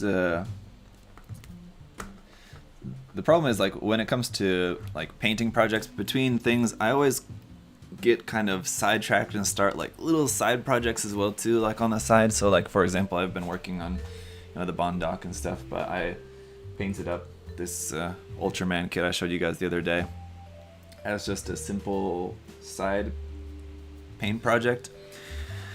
And I kind of maybe a little bit started another one of those as well too. So like I'm working on painting, I'm just about to start working on painting the Cooster, and then whilst finishing that and starting on the Mastery Wing Verka, another kind of side project that I might also be working on a little bit is the HG Nobel Gundam. So we'll see.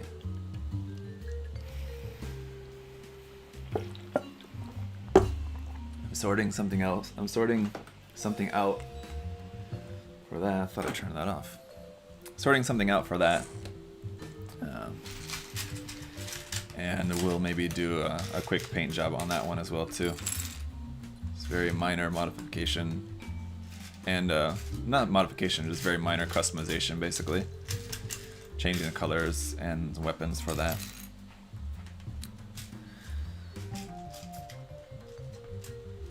Wasn't there an RE100 seed kit just announced? Yeah, the Calamity Gundam is not technically in the RE100 line, even though it looks basically like it's going to be essentially an RE100 kit. Just the RE100 line so far has only been for UC air mobile suits, so because it's a wing design, they can't put it in the RE line technically, but yeah, basically that's what it is.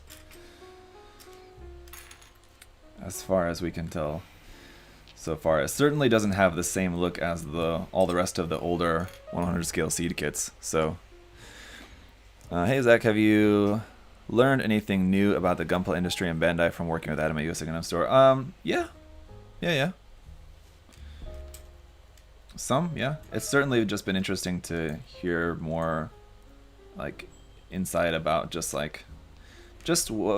extent of the communication that goes on, like between Adam and like the store and Bandai, like the extent of the communication and like the type of communication, just like what they talk about. I hear about that stuff. So what's going on, Inked Gunpla over there on Twitch? Good morning or evening for you there, I imagine. Let's see. That's back here. How's the bond dock going, Fenrir? The bond dock is done. If you guys are really nice, I'll show you the bond dock later after we're finished putting this kit together. I'll give you guys a sneak peek. So far, as I mentioned earlier, so far I've only shown it to my Patreon supporters Discord. They've already got their peek sneaked. Snuck? They've got a sneak peek already. I showed them yesterday. Finished yesterday. But if you guys are nice, I'll show you as well too here in a little bit. But later today, I'll have the next video here on my channel will be the second work in progress for that, and then I'll show you guys the final results soon enough. But just to show you that, let's see. When should the review for the HG or the RG heavy weapon system pack for the RG nuke come up? Maybe we'll work on that maybe next week. Chaos, the RG wing heavy weapon system, RG high new, RG new weapon. Fuck. Yeah, you know what I'm talking about. The RG new Gundam heavy weapon system set. Yes, that kit. Yeah, next week. I just started working on the Master Grade V2 Assault Buster, so that's going to be after this. The next build and review is going to be the Master Grade V2 Verka Assault Buster kit. Then after that, yeah, maybe the new Gundam. Let's see. Okay, sorry, hang on. Just wanted to see. Patrick said, what did you say, Patrick? Here. Whatever happened to those whips that were the Megami devices? You modified the legs. Yeah. Patrick, actually, I'm hoping to maybe finish those today if I can have time. Those Megami device kits are done. They've been sitting there done in just like a tray. They're over on my other desk. The only thing that's not done is the bases for them. So I cut the wood blocks for the bases, but I just need to finish off the wood blocks. So I've got my sander here. All I need to do is just go out back here and just sand those blocks a little bit just to make them look a little bit nicer, and then just mount the kits on the blocks. That's all I need to do, really. And I've just been putting that off. So yeah, the weather's nice today. I think, as far as I know, it's kind of warm enough and sunny. So I was hoping this afternoon I would get a little bit of time to go out and just do some sanding on those just to get those blocks done, and then hopefully mount up the kits, and they'll basically be done today. But yeah, they should, if not today, they should be done within the next couple days. Yeah, but no, like the kits themselves, the kits are totally done. Just need to kind of finish them off. Reiji said, with Bandai making revives of Elgaim, are there any non-Gundam model kits you would like to get new HGs of? Yeah, the O. Big O. Sorry, not the O. Big O. That would be cool. Let's see, what else? That's the first thing that comes to mind.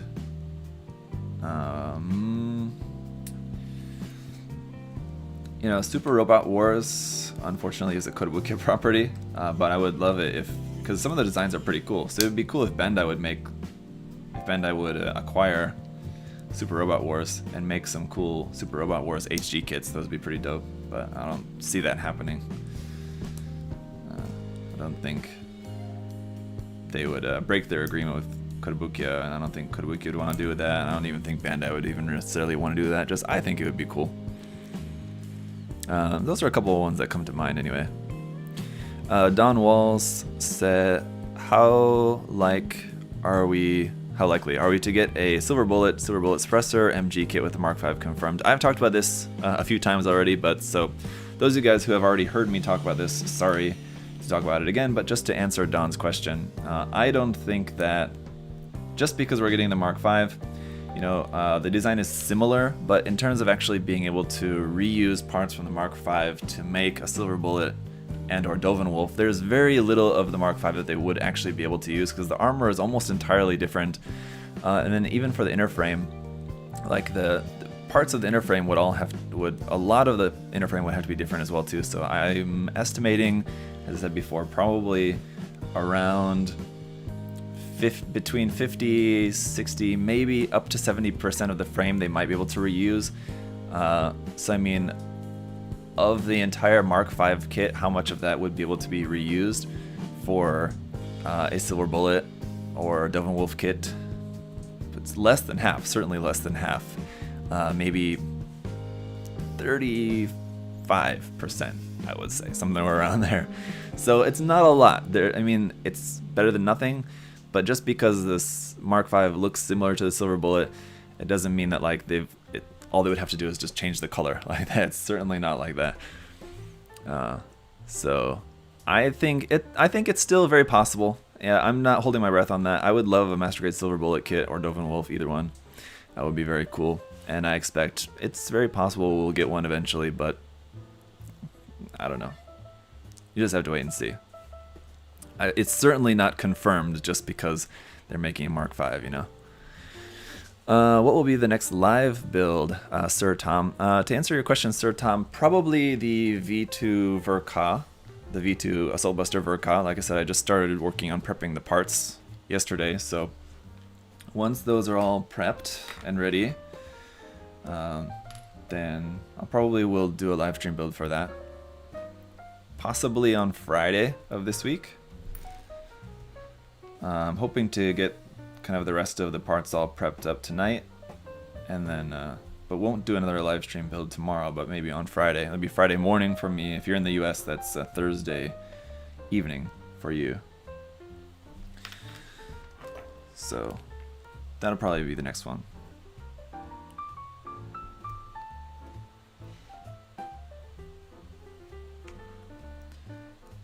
Let's see.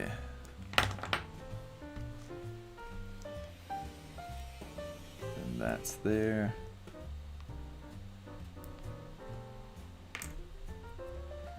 And our arm parts. Okay.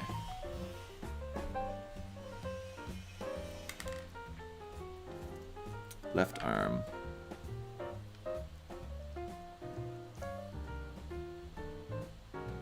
No.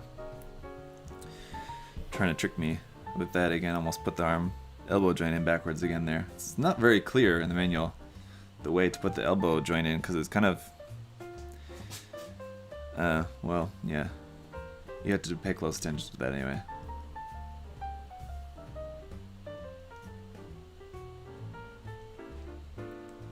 Yep. Alright.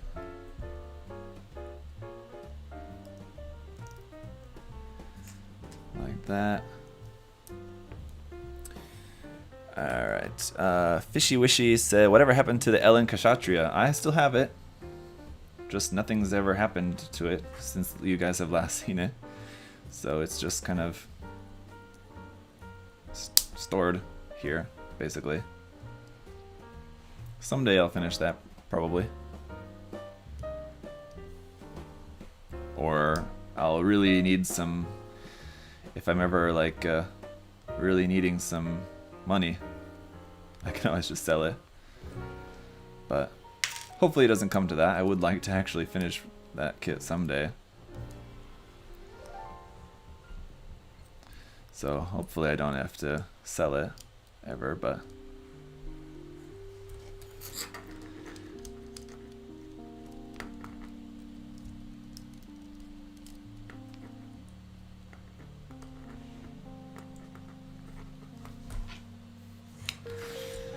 any tips on getting rid of the nubs on the Astraeus katana? I guess you mean it's probably like a chrome-plated part. Night Roads asking about nub marks on a chrome-plated part. There's nothing really that you can do, unfortunately. The only really way around that is just stripping or sanding off the chrome plating and just repainting it.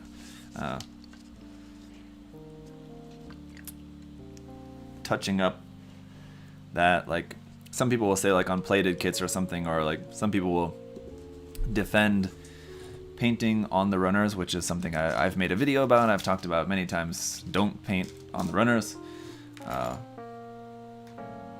Because like the biggest reason is just because you'll then when you remove the parts from runners, you'll have big gate marks there.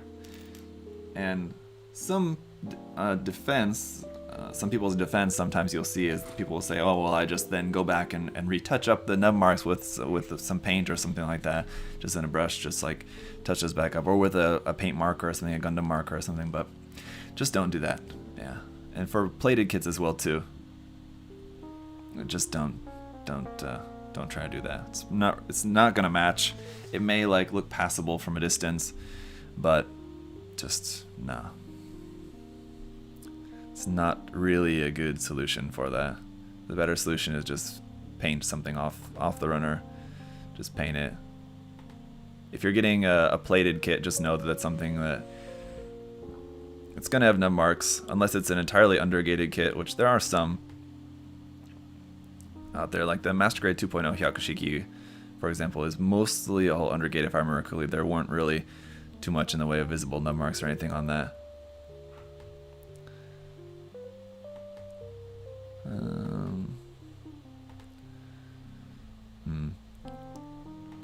And what's going on, Alex? Good morning, Alex. So what's the oldest kit you've ever built? I built the 80s 1/44 scale XS kit. That's probably the oldest one.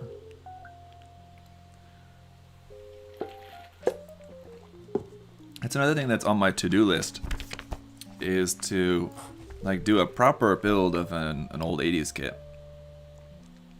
Just like one of like the really super old Gundam kits, like an MSV kit or something like that. I've got a couple here that I can do. So it's something that I'd like to work on sometime in the future. Near future if possible, if I can fit it in. But as soon as I can, it's something I would like to work on as well too. Just to try my hand at it, you know? I don't necessarily like the look of those kits, but I think it's just a fun challenge. It would be anyway. Sorry if you guys can hear that saw going on in the background. Someone's like sawing some metal or something. Cutting through some metal. Some construction going on nearby or something.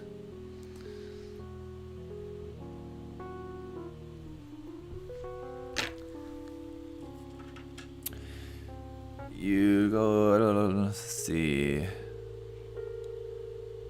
How do I get a 1-to-1 scale? Yeah, I don't know. A lot of money, I guess. A lot of time and money.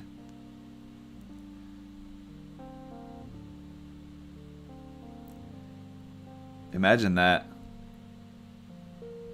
as like a retirement project or something. Just like if you were well enough off that like you had loads of money, and like just for like a project being some retired rich dude, just making your own 1-to-1 scale Gundam. It's like not making it like anything too complicated, like not able to move or walk around or anything, but just making it just to be able to just stand there and look cool. That'd be a fun project.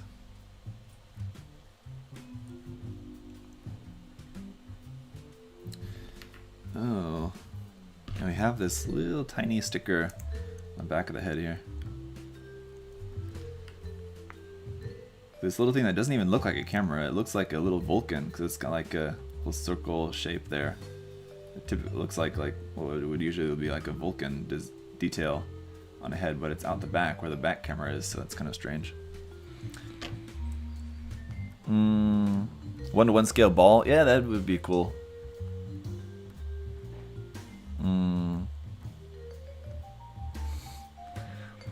You ever going to get a 1/16 scale Gundam Zaku? No, I don't really care to ever get one of those super huge kits like that. Like, I enjoy building mega size kits, but that's as big as I would want to go. Anything bigger than that, no thanks. Yeah, microscopic sticker. Yeah, very tiny indeed. One of those stickers that almost kind of seems almost pointless to put on because it's so tiny. It's probably gonna just fall off at some point and I'm never gonna even notice.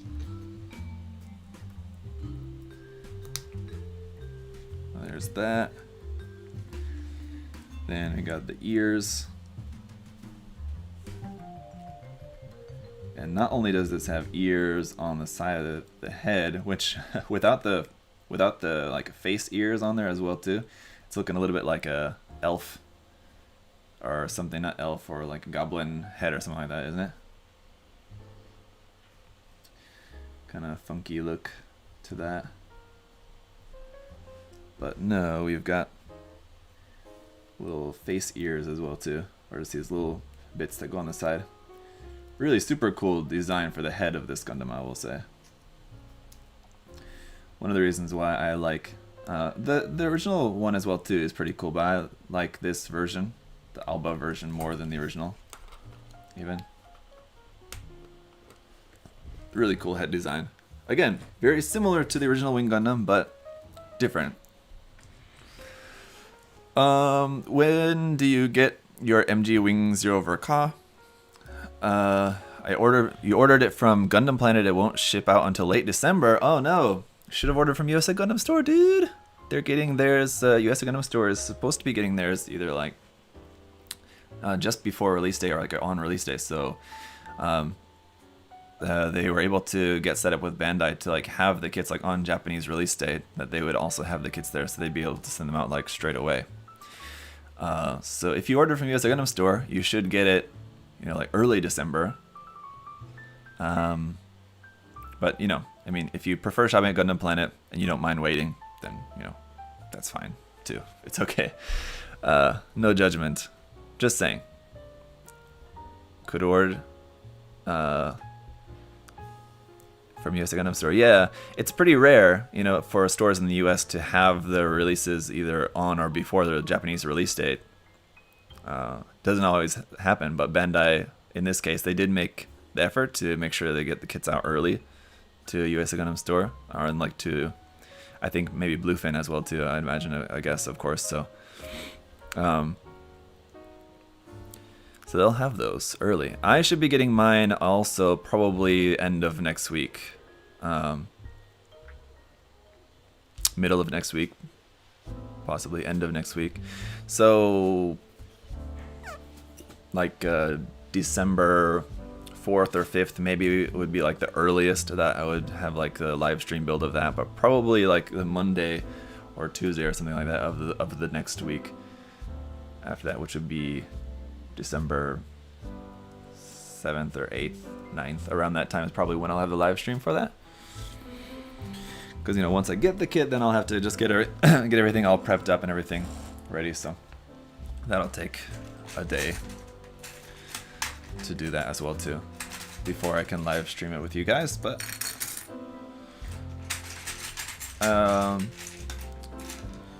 that one may be a kit where I do the unboxing separately. So, you know, these days I'm doing my unboxing and review videos together and just as one video, but because it's going to be a little bit bigger kit, so usually on like bigger kits where I know the unboxing is going to take a longer time, I don't want the combined unboxing and review video to be too long. So if I know the unboxing is going to take more time, then I might separate it. Like I think maybe the last time I did that was for the FAS, or I feel like I did it. Oh, for the Master Grade, the MGEX Unicorn, I did that. I separated it. So I might do that for the Wing Zero Verka as well too. I think I might do it separately. So like as soon as I get the kit, I can, you know, do the unboxing video and put that up for you guys straight away. Then it'll take maybe 2 days to prep the kit, live build the kit, do the review, edit the review, upload the review. Maybe 2 days in between that. So anyway, I'll try. I mean, I'll have that for you guys out as soon as I can. Let's see. Okay, just checking in on the chat there a little bit again. So we have to build a backpack and the weapons. And compared to his other kits, it does have a pretty substantial backpack and weapons as well too. Quite a lot of parts compared to even other Master Grade kits as well too. So let's see. This one. And not that one. Here we are. Okay, so that's like that. Like that. Like that.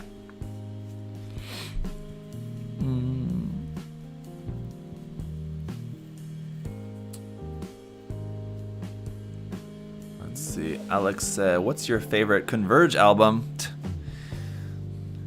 You know, any Converge fan, I mentioned this before. Every time someone asks me this is gonna be my answer, is that any Converge fan, you don't need to ask what their favorite Converge album is, because obviously it's gonna be Jane Doe. But I think the correct question is, what's your favorite Converge album after Jane Doe? So, of course, Jane Doe, and then my second favorite album.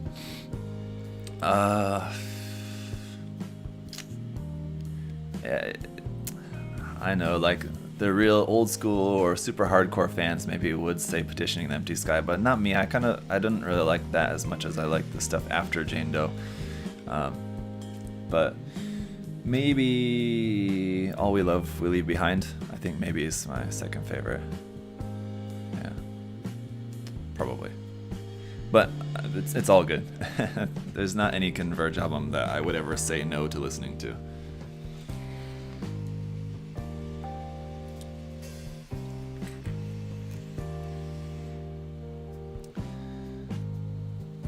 But man, interesting note too about, I guess, hang on, sorry, I just want to make sure I got this on here right. This could probably be said about kind of any Converge album, but I feel like All We Love We Leave Behind especially is an album that I'll just put on. That's like the best album for me to listen to when like I really am like in the zone. I need to work on something, like obviously not like if I need to edit a video or something like that where I need to be able to hear it, but if I don't need to listen to something, if I just want to, like if I'm building or something and just like really trying to zone in and like be in the zone, All We Love We Leave Behind is a great album for that. Really, that's a really good one to keep me focused on something, just like banging out some work on something. It's a good one.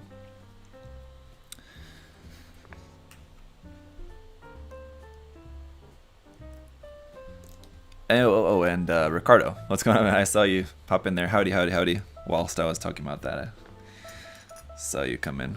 How's it going, Ricardo?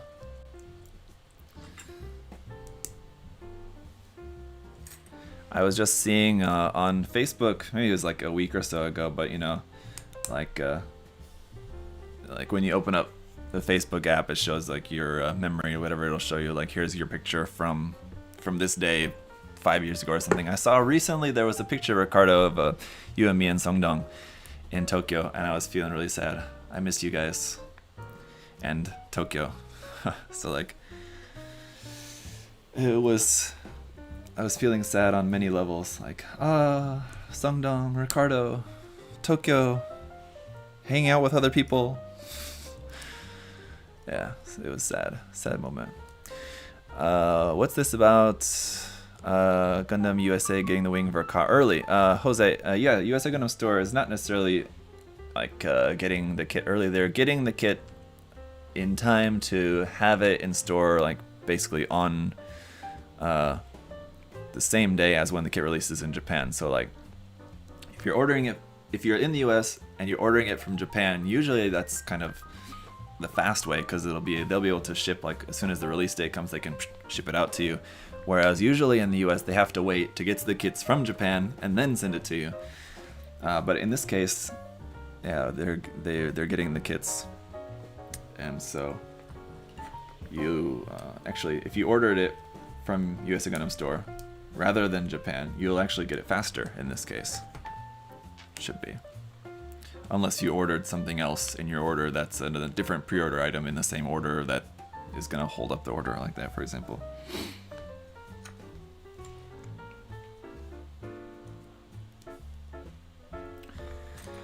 But Sir Tom said, do you penalize these kits after you review them, or do you just move on to the next one? No, I typically don't penalize anything unless it's painted. So for just doing the reviews, no, I would just want to show you the kits exactly how they are, just built up straight out of the box without doing anything else to them. I feel like that gives you guys the best look at just seeing how the kit looks, you know, just exactly how it is.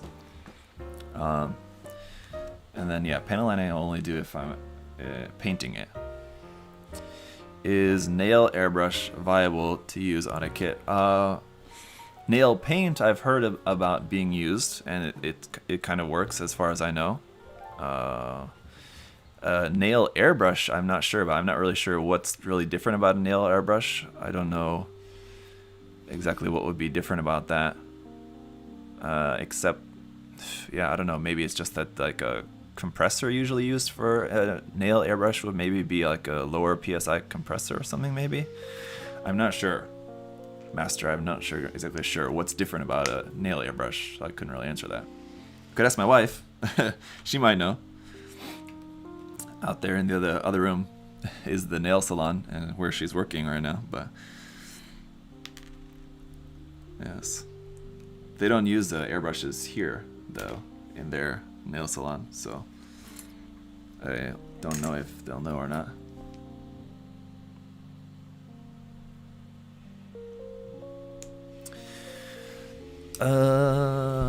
Hey Zach, hope you're well and staying safe during these turbulent times. I've been watching your reviews for 2 years and really enjoy them. Just wanted to wish you well and keep up the videos. Well, thank you, Michael. I appreciate that.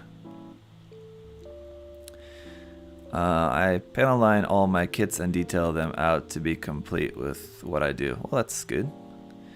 Pixel Ninja said, what do you think about the panel lining on the runners with markers? That's if you're just like the extent of your building is just panel lining and building without fully painting. Maybe you do like a little bit of detail painting or something, and then some top coat or whatever. Then yeah, panel lining on the runners I think is fine. It's not going to make any difference if you're not painting. Obviously, then it's not going to hurt anything to panel line on the runners.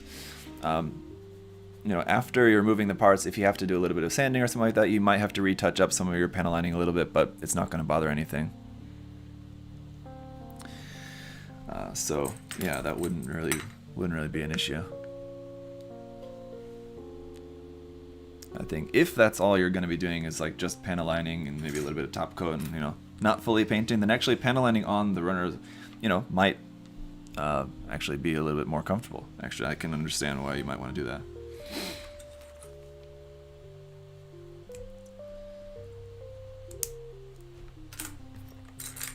So this part is different from the original kit.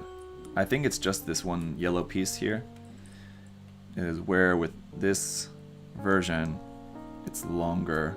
I had to go back and remember if the white part is different as well too, but this yellow piece is like a little bit longer, pointier than on the original kit.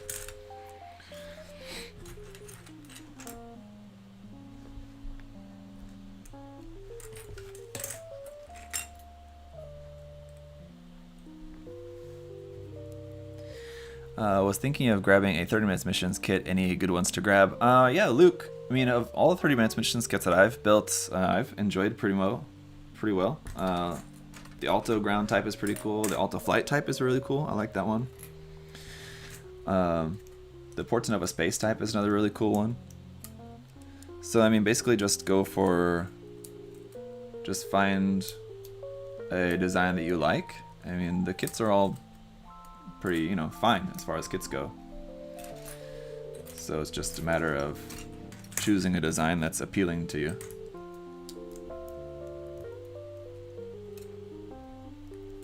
Like objectively, they're all good kits. So. And yeah, LP Solden making a very good point. He said 30 minutes missions kits get better the more of them you have. Yes, I will definitely agree with that as well too. An interesting thought. I never really kind of thought of it in that way, but yeah, definitely true. Because yeah, and you build up more and you get more accessory packs and stuff like he's mentioning there, yeah. And just the ability to mix and match parts and everything like that. It's kind of like Legos. Kind of like the more you have, the more you can enjoy, you know, customizing and just getting creative with it. Very easy to kit bash those, so definitely. And the kits are cheap enough as well too, so like it's not going to cost you a lot to buy, you know, spend like $50 on a bunch of 30 minutes mission stuff. You'll get, you know, quite a lot of stuff, and you'll have a lot of stuff to play around with for customizing options for them. Okay, there we go.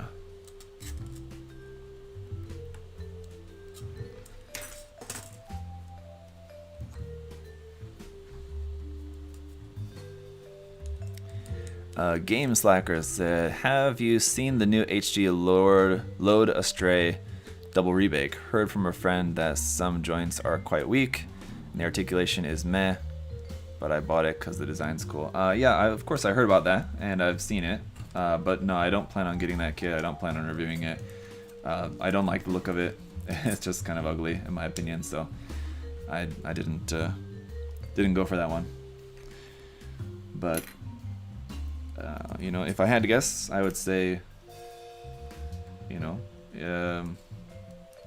if you told me that there's a few weak joints on it, I would believe you, but I wouldn't let that deter you from getting a kit. I think, what was it?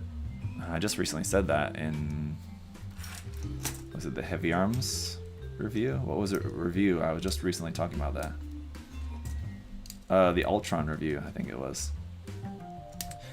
I wouldn't ever let a kit having a couple of weak points, in my opinion, is not something that should ever deter you from getting a kit that you like. If it's a kit that looks cool to you and you're interested in getting it, but you heard, oh, it's got some weak ankle joints on it, just get the kit. Don't worry about hearing in some review or whatever that someone complained about having a weak joint here or there, whatever. There's a million and one different ways to fix a weak joint, and it's usually shouldn't ever be big enough of an issue that should deter you from getting a kit that you're interested in. So that's my advice on that. So there's the wings. Really like the wings on this too as well. Quite long. They seem like they're gonna touch the ground if I just have it standing. Yeah. Kind of use the legs, use the wings as sort of like third and fourth legs there on the back. So I'll show you guys that in a minute. Let me just also build up the weapons here as well too.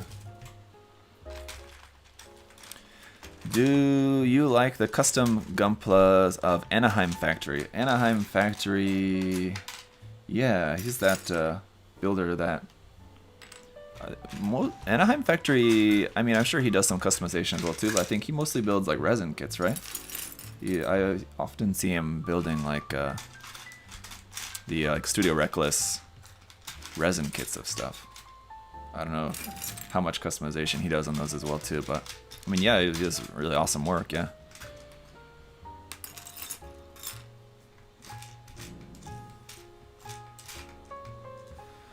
So you got any advice on buying a custom water slides? Been enjoying the whip content. Keep it up. All right, thank you. Always crashing. Yeah, you can print your own custom decals. Yes, as far as I know, you just need a ink printer and decal paper, which you can buy. I've never tried it myself. I don't know how easy it is or how good the results compare to like proper decals. But as we were just recently talking about in my Discord, Bandai decals are not necessarily always top quality, so there's like a very inconsistency among the waterslide decals from Bandai. Most of the time they're great, I think, but definitely sometimes they're not that great. So, you know, how printing your own might compare to what you would get from Bandai in terms of just the quality, you know, it might not be that different. The ones you can print at home might be, you know, pretty similar in terms of the quality, but it depends. But yeah, I've never tried it. I don't have experience with that. I know it can be done. But I would just look around online. I'm sure there's probably some blog or something about that. I keep seeing MG Barbatos custom kits. Yeah, I'm sure probably there's a lot of them, I would imagine.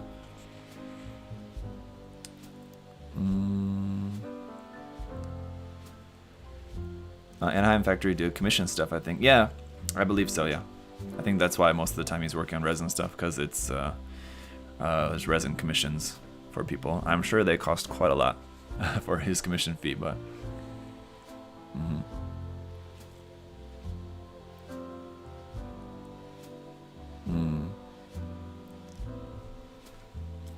Alright, let's build the rifle and shield. So as I was mentioning earlier, the rifle and shield for this kit are quite parts heavy in comparison to other kits. There's a good amount of parts that go into them, I think, because of the transformation and everything as well too. And because also the rifle sort of like breaks down into separate sections, right?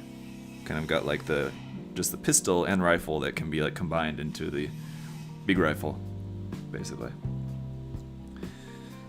So it's a little bit more involved than your typical master grade.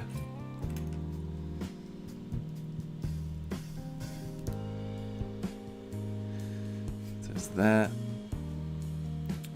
And I got this little piece here on the back end. I think this is the right one. There was two kind of similar looking little vent detail-y kind of parts. Make sure I'm using the right one. Yeah, one's there, right? That must be. And this one on the front. And where's the other half of that?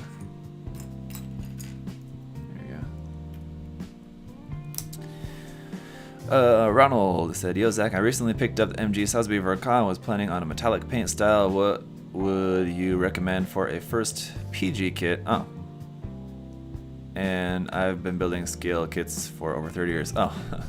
So you're wanting to know a recommendation on the PG, and then the Master Grade Salisbury part not necessarily related to the question, but as far as the Master Grade Salisbury Verkan goes, you'll enjoy that kit, so have fun with that. For a first PG kit, you know, whatever you build first doesn't necessarily matter. It's not like, I mean, obviously the later PG kits are going to be more complicated than the early ones, but in my opinion, probably the Exia overall is probably the best PG kit. Not including the new PG Unleashed RX-72, because it's not out yet, so it's kind of hard to say, but it's probably the Exia is the best kit overall. And I think, according to what Adam was saying in the recent live stream there, that the lighting edition of the PG Exia seems to be scheduled for a reprint next year. So you know, you have to wait a little while, but if you don't mind waiting a little bit, that should be getting a reprint. That means it'll just be easier to get your hands on. And these days, I think you're probably paying a higher price for that because hasn't been printed, I think, basically since the first initial run of that, so it's probably going to be quite costly just because of lack of availability. So if you want that, I would recommend waiting, and I would definitely recommend getting the PG Exia with the lighting set, whether you buy the LED set separately or you get it included, or you get the full set. The base kit by itself is fine. It's really good, but it's so much better with the full LED set, right? So I would just, you know, if you're gonna get it, you gotta get the full thing. But yeah, the Perfect Strike is good too. It has loads of stuff. Just the regular Strike is also fine if you don't really want all that stuff on it.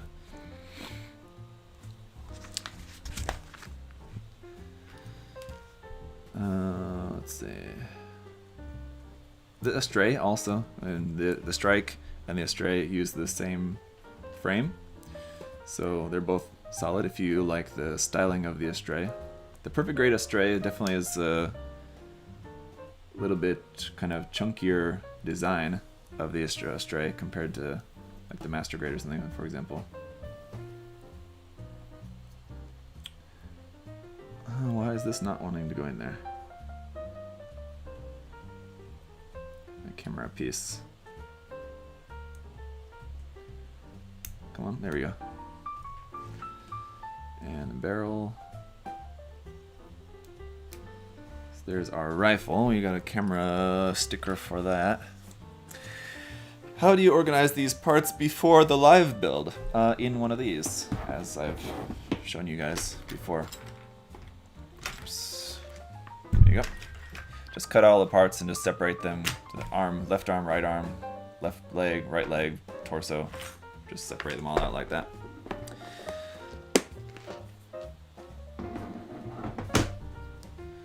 That's how I do it. I find that very comfortable for my building.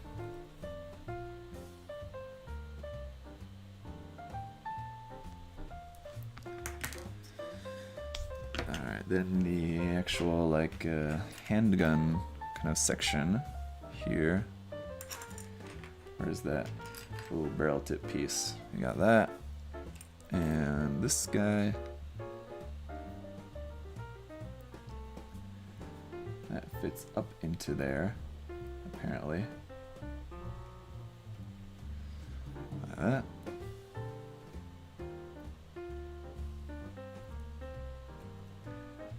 And that, there we go. The handle on there, so that's like the pistol bit like that. But like I said, yeah, that'll be combined onto our main gun here in a minute. You got these guys which need to stack up here.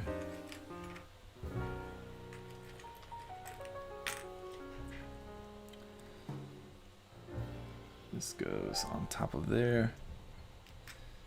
And this on top of there. Nope. Yep. Like that. Okay. That section. Is this just a recolor? Pixel Ninja, no, it's not just a recolor. It does have a good amount of new parts added on it, or changed on it, on the design.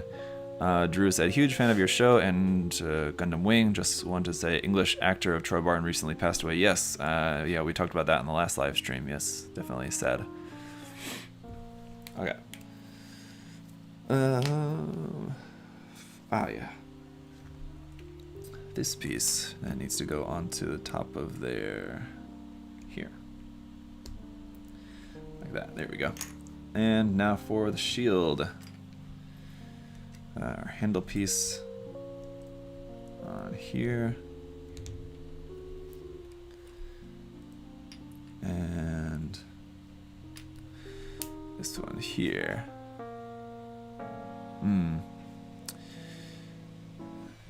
Make them connected to grease, elbow grease. Yes, indeed. All right. This guy here on the underside of there,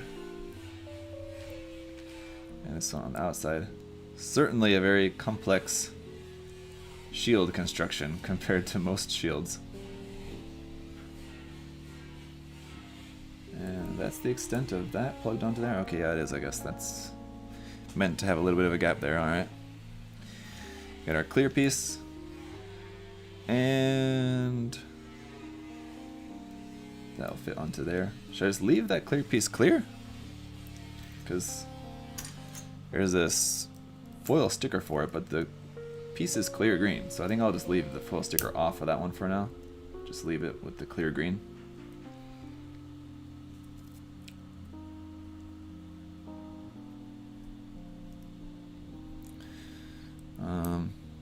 Then, let's see.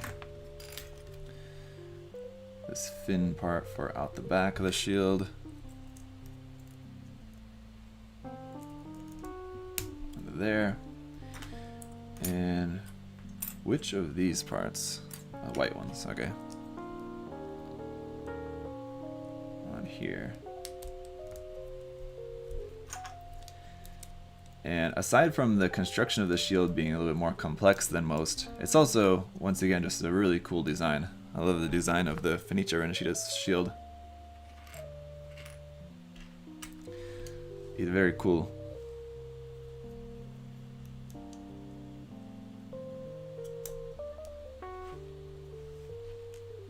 Let's see.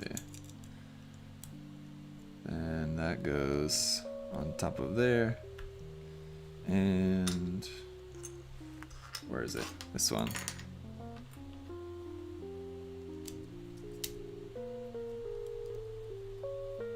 Hoi.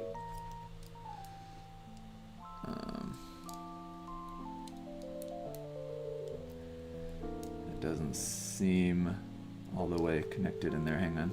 I think, okay, there we go.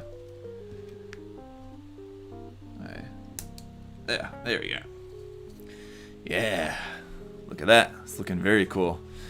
Okay, let's see. Mars said, do you know a good place to get some threaded cable covers to act as tubes for a Xeon kit? Yeah.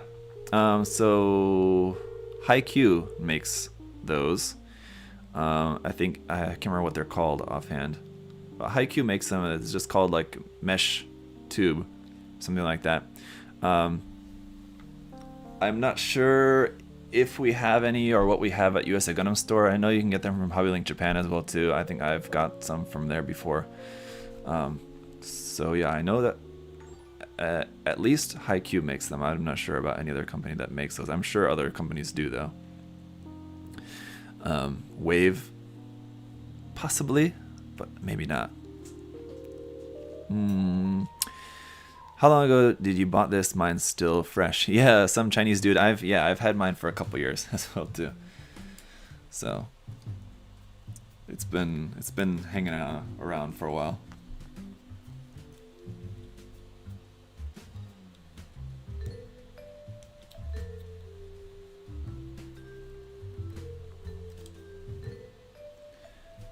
That goes over the top of there. That, and we're still going on the shield. And why do I have two of these shield connector pieces? I'm sure I only need one, right? But they look exactly the same, so hopefully they are exactly the same. And oh no, wait, yeah, they are, but hang on. Okay, oh, those go on there differently, don't they? That goes on there, and onto here like that. What about these other pieces? Let's see.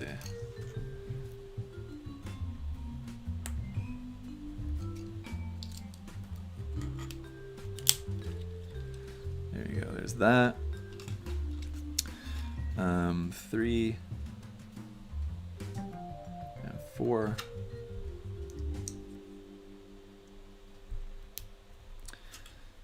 And 5. There you go. That's finally the shield done. So certainly one of the more complex shields out there. Now our beam rifle can be stored in the shield as well too, or beam saber. So open up this and fold this down, and all the way up inside of there, beam saber handle is meant to be stored in there, but I'm not sure I'm going to actually be able to get it in there. Let me try. The problem is then getting it out too later, but there you go. So folded open, the beam saber handle is stored up there in the shield. Close that, close that. Super cool design. I mean, I love the design. It's going to be a pain in the ass to get that in and out of there, but it's in and it looks cool. So these other little connector pieces I think must just be for the transformation. That's why I had them cut out. I don't necessarily need them at the moment, so we're basically done, I think. Where are those connection pieces used?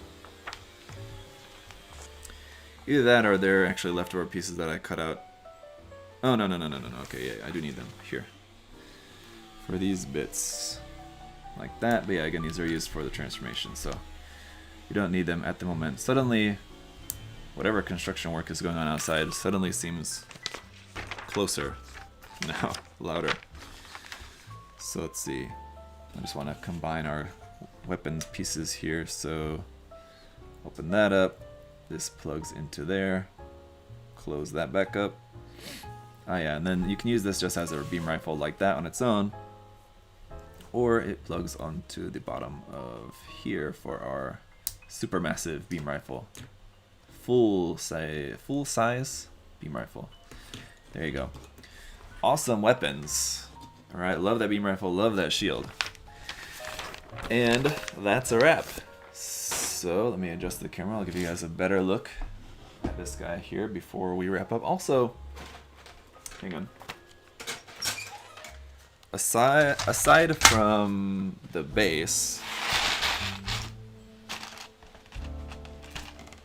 and the beam saber effect parts, here's all the leftover parts. So there is quite a good handful of leftover parts. It's all mostly frame parts and just the parts for the feet, which are slightly different. But yeah, just a bunch of leftover little gray bits there. If your stickers, I won't put any of those on, but you've got them. Let me turn this. Bear with me a moment. You guys are all over the place. There we go. There it is. Very cool. And yeah, action base included. Thanks very much, Bandai. So there you have it, guys. There is the Fenice Rinascita Alba. Seems like just seeing some of the comments from you guys, a lot of you, or at least some of you, didn't know that this kit was even a thing. So here it is, and it is different from the original design, so I'll show you guys in the review exactly how it's different. But yeah, the knees, the ankle armor, the feet, the shoulders, the head, the wing tips are different, so there's a more than you might expect. The chest is also different as well too. Yeah, this version in general, to summarize what's really different about this kit is it's a lot more angular, less curved, pointy surfaces. Like with the regular version, this one is a lot more like blocky, angular kind of design. It doesn't have the beam cloaks. No, it does not have those. The only thing you have for the beams is just the one beam saber effect part, and the beam effect part for the rifle as well too, the beam bayonet, which goes into here like that on the beam rifle. So yeah, it's kind of sad to not have the beam cloak bit, but still very cool. As far as if you have those beam cloaks from the original kit, could you use them on this kit? I'm not sure. I'll have to look again as to exactly how those parts connect into the shoulders to see if you would be able to. I think probably, but I'll check just to make sure before I do the review, and I'll let you guys know. Let's see, what type of mic and camera do you use for recording videos? Just curious. Had a great time. Well, thank you, Luke. The mic that I use here is it's a Blue Yeti microphone here. And yeah, I quite like it. It's very big, kind of cumbersome, but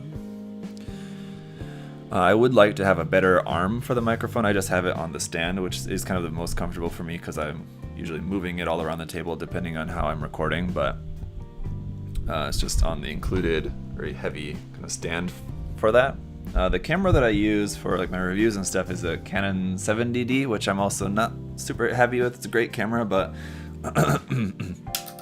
I'm thinking about changing to a mirrorless one. Oh, Mercenary says no, you can't use the beam cloaks on the Alba. Okay, there you go. So the shoulder pieces must be different enough that you can't use those, he's saying. So there you go. All right. So that's gonna be it for today, guys. Thanks so much. Like I said, I'm assuming the weather, it looks kind of cloudy from here, but in this room I only have a tiny little window there, and so it's kind of hard to tell.